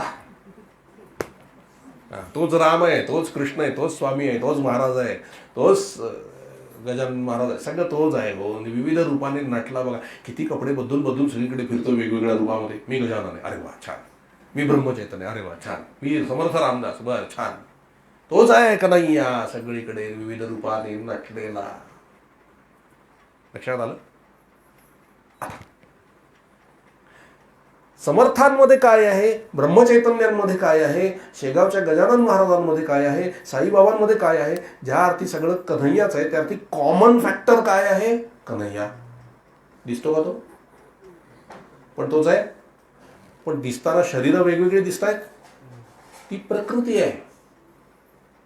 ही राधा. कळलं? समर्थांचं शरीर, सूक्ष्म शरीर, ब्रह्मचैतन्यांचं शरीर, सर्व संतांचं शरीर राधा प्रकृती, आणि त्यात असलेला परमेश्वरी अंश श्रीकृष्ण म्हणजे भगवान श्रीकृष्ण परमात्मा. म्हणून गजानन महाराज म्हणले की राधाकृष्ण आले, कारण शरीरासकट दिसत आहेत ना राधाकृष्ण. ब्रह्मचैतन्य महाराज राधाकृष्ण, समर्थ रामदास स्वामी राधाकृष्ण. लक्षात आलं तुमच्या? पुरुष प्रकृती. कुठली वस्तू तुम्ही घ्या जी दिसते आणि त्यात भगवंतही दिसतोय, ते राधाकृष्ण आहे. लक्षात आलं? हे अशा पद्धतीने आपण पकडू शकतो. अन्वय व्यतिरेक. अशा पद्धतीने म्हणाले ब्रह्मदेवा सृष्टीची रचना कर, म्हणजे तुला कुठल्या काळी मोह होणार नाही. आता तुम्ही सुद्धा प्रत्येक माणसाला पाहताना एक तर कृष्ण पहा किंवा राधाकृष्ण पहा, कधी तुम्हाला काही प्रॉब्लेम होणार नाही. पण हे जागा ठेवा, हा अभ्यास आहे, याला खूप अभ्यास करावा लागतो. आणि या अभ्यासाची धारणा होण्यासाठी अखंड नाम बॅकग्राऊंडला चालू पाहिजे. ते डोंबऱ्यांचा खेळ पाहिलाय कधी? बारीकशा दोरीवरती ती पोरगी चालत असते, हातात काठी असते बॅलन्स करत, आणि बाजूला एक ढोल वाजत असतो. बघा कसं काय चालतं, आश्चर्य आहे ना. लोक म्हणत पडली पडली पडली पडली म्हणतात बघा, लोक मस्तीखोर असतात नाही का. चाललाय सरळ, पोटा करता कमवतोय काही नाही, त्याच्यावर काही ना काहीतरी बडबड करणार, पण ती पडत नाही. का पडत नाही माहिती आहे का? ती लोक काय म्हणतात ते ऐकायलाच जात नाही तिला. जर तिला लोकांचं बोलणं ऐकायला गेलं तर पुढच्या क्षणाला पडेल. प्रपंच रूपी दोरीवर सद्गुरु रूपी काठीचा आधार घेऊन नामरूपी अनाहत ढोल त्या आवाजाकडे लक्ष ठेवून ती सुखरूप भवसागर पार करते. लक्षात आलं? म्हणून रामनामाचा ध्वनी चालू असेल तर प्रपंचातले लोक काय बोलतात ते ऐकायची गरज नाही, लक्षात जात नाही. म्हणजे आपण परमात्म्याकडे व्यवस्थित चालू शकतो. आणि सद्गुरु रूपी काठीचा आधार म्हणून बॅलन्स, सद्गुरू आपल्याला बरोबर बॅलन्स करतात. आपण फक्त चालायचं काम केलं पाहिजे महाराज, आणि नाम घेत राहिलं पाहिजे, बरोबर भवसागर पार होतो. लक्षात आलं? म्हणून नाम आणि सत्संगत फार महत्वाचे, फार महत्वाचे. हा अभ्यास करा. कुठलाही अभ्यास करताना नामस्मरण चालू पाहिजे, कारण नामस्मरणाने धारणा शक्ती पक्की होते, वाढते धारणा शक्ती. आणि ती वाढली की कुठल्याही गोष्टीची धारणा चटकन होईल तुम्हाला. आणि धारणेनंतर जास्त काही उरत नाही. धारणा झाली की ध्यान आणि समाधी आहे डायरेक्ट. नाम इतकं घ्या, इतकं घ्या, इतकं घ्या की नामाची धारणा होते. नामाची धारणा झाली की त्या नामाचं ध्यानात रूपांतर होतं. तेच नाम पुढे ध्यानातून समाधीत घेऊन जातं, आणि समाधीतूनही पलीकडे नामच बाहेर पडतं, म्हणजे ईश्वर. आपण ईश्वर स्वरूप होऊन जातो. म्हणून पहिल्यापासून शेवटपर्यंत नामच महत्वाचं आहे. लक्षात येत आहे? म्हणून त्यावेळेला ब्रह्मदेवाला भगवान श्रीहरी विष्णू म्हणाले, अशा पद्धतीने तुम्ही सांगितलेलं लक्षात ठेव, जो सर्व ठिकाणी सर्व काळ उपस्थित आहे तोच मी आहे, म्हणजे नाम आहे. लक्षात येतं?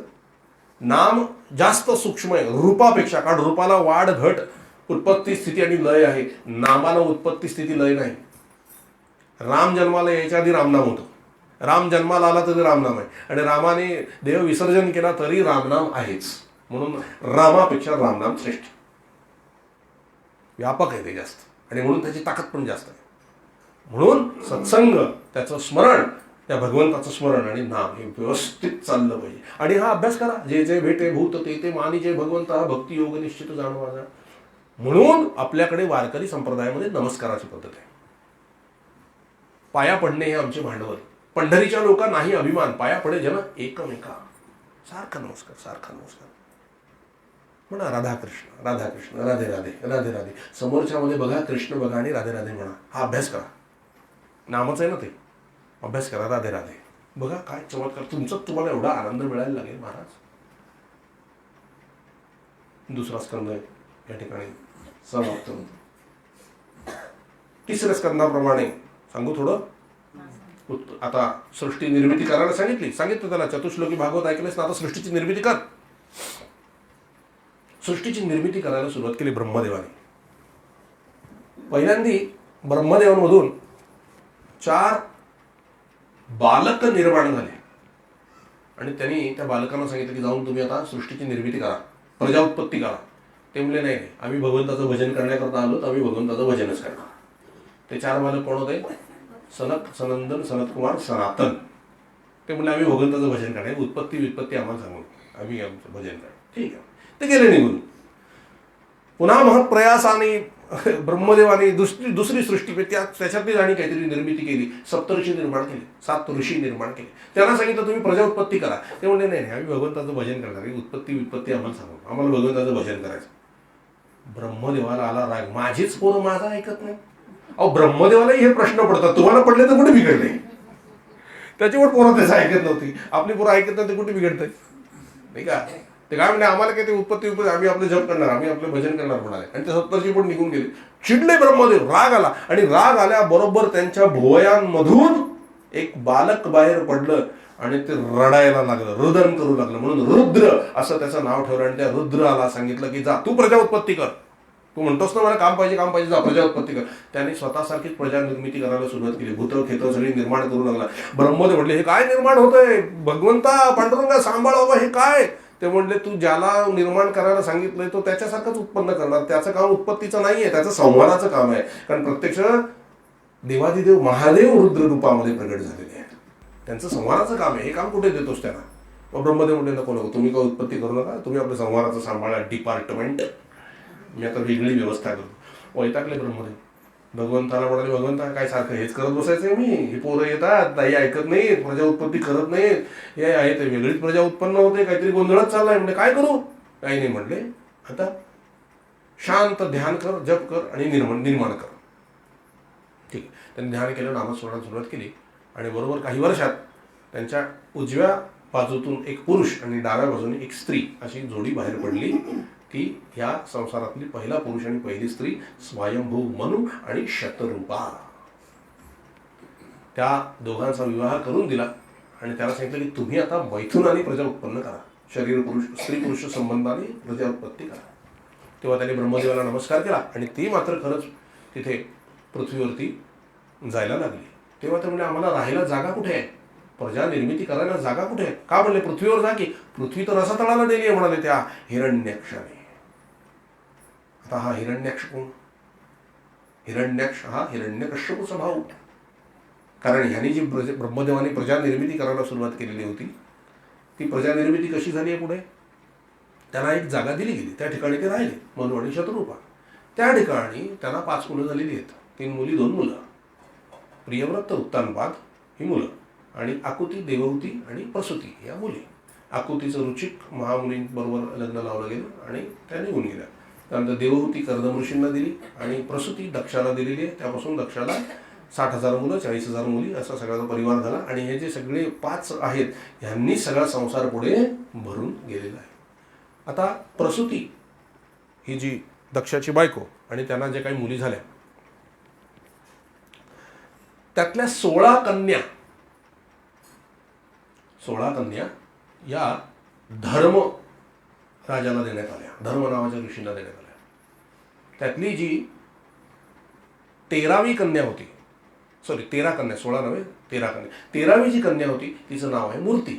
ती धर्माची पत्नी धर्ममूर्ती. त्यांना 2 जुळी मुलं झालेली आहेत. तिने ती तपश्चर्या करून मागून घेतलेली होती एका राक्षसाचा मारण्याकरता. उत्कच नावाचा एक राक्षस होता. त्याने भगवान सूर्याकडे वरदान मागितलं तपश्चर्या करून की मला अमर कर.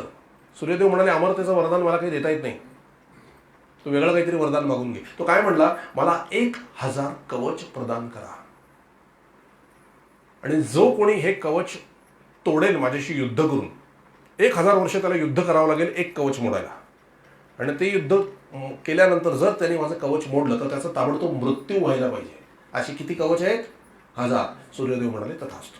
आणि तो पृथ्वीवरती वाटेल तसं वागायला लागला, त्रास द्यायला लागला. देवतांनाही ऐकत नव्हता. म्हणून त्या मूर्तीने भगवंताची प्रार्थना केली, भगवान विष्णूंची, आणि ह्याला मारणारे मला मुलं दे म्हणून सांगितलं. 2 जुळी मुलं भगवंताचे अवतार झाले. त्यांचं नाव नर आणि नारायण. या नर आणि नारायणाने काय केलं, दोघं तपश्चर्याला बसले. नर लढायला जायचा आणि नारायण 1000 वर्ष तपश्चर्या करायचा. तोपर्यंत नर त्या उत्कच नावाच्या राक्षसाशी लढायचा. त्याचं नाव पुढे सहस्त्र कवच असं झालं. 1000 वर्ष तो त्याच्याशी युद्ध करायचा आणि 1000 वर्ष युद्ध झाल्यानंतर त्याचा एक कवच तो मोडायचा नर, आणि मग नर मरायचा. मग उपासनेतून नारायण उठायचा, त्याला संजीवनी विद्येने जिवंत करायचा, मग नर तपश्चर्याला बसायचा, नारायण त्याच्याबरोबर युद्ध करायचा. असं त्याचं दुसरं कवच 1000 वर्ष युद्ध करून नारायण तोडायचे. दुसरं कवच तोडलं की नारायण मरायचे, नर पुन्हा जागा व्हायचा, संजीवनी मंत्र देऊन नारायणाला जिवंत करून तपश्चर्याला बसवायचा आणि नर लढायचा. असं जवळजवळ 999 कवच तोडली यांनी जन्ममृत्यू करता करता करता करता. शेवटी तो युद्ध करून थकला. सहस्त्र कवच तो शरण गेला आणि म्हणाला, महाराज आता एवढं युद्ध केलं तर तुमच्याबरोबर युद्ध केल्याचं एक फळ द्या की. म्हणाले, काय? आता शेवटचं कवच नारायणाने तोडलेलं म्हणाले, आता त्याला 1000 वर्ष तप करू द्या. पण नराला सांगितलं की आता तू काही कवच तोडू नको, मी खूप थकलोय, पुन्हा कधीतरी माझं हे कवच तू मोड, आणि ते आता तुझी पाळी, कारण आता नारायण तपश्चर्याला बसणार, आता काय नारायण करणार नाही, आता तुझं तू तोड आता हे कवच, पण आता नको, काही वर्षांनी. सगळ्या देवतांनी सांगितलं की ठीक आहे, भरपूर युद्ध झालं, असू देत. तोच सहस्त्र कवच असलेला उत्कच नावाचा राक्षस, आता त्याचं किती कवच राहिलं होतं? एकच कवच राहिलं होतं. तोच महाभारतात कर्ण म्हणून जन्माला आला. आणि उरलेलं एक कवच, यावेळेला पाळी कोणाची होती? नराची. तोच नर अर्जुन झाला आणि नारायण भगवान श्रीकृष्ण झाले. आणि मग ते युद्धामध्ये एक कवच अर्जुनाने मोडून त्याचा वध केलेला आहे, उत्कच नावाच्या राक्षसाचा. ही नर नारायणाची कथा भागवतामध्ये आलेली आहे.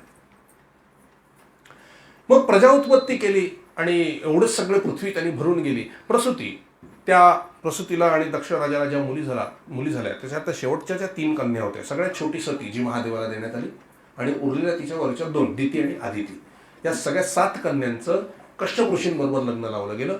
आणि कश्यप ऋषींबरोबर ती त्या सगळ्या कन्यांचा विवाह झाला आणि ते विहार करण्याकरता बाहेर पडले. विवाह करण्याबरोबर बाहेर पडल्याबरोबर दिती आणि आदिती, आदिती ही देवांची माता आणि दिती ही राक्षसांची माता. दिती म्हणाली, मला प्रभू तुमच्यासारखा मुलगा पाहिजे, आपण आत्ता माझी इच्छा पुरवा. कश्यप ऋषी म्हणाले, संध्याकाळची वेळ झालेली आहे, पाप भरपूर होत असतं, यावेळेला मी इच्छा पुरवणं बरोबर नाही, कारण देवादिदेव महादेवांचा फेरा असतो संध्याकाळी, म्हणून आत्ता आपण असं वागणं योग्य नाही.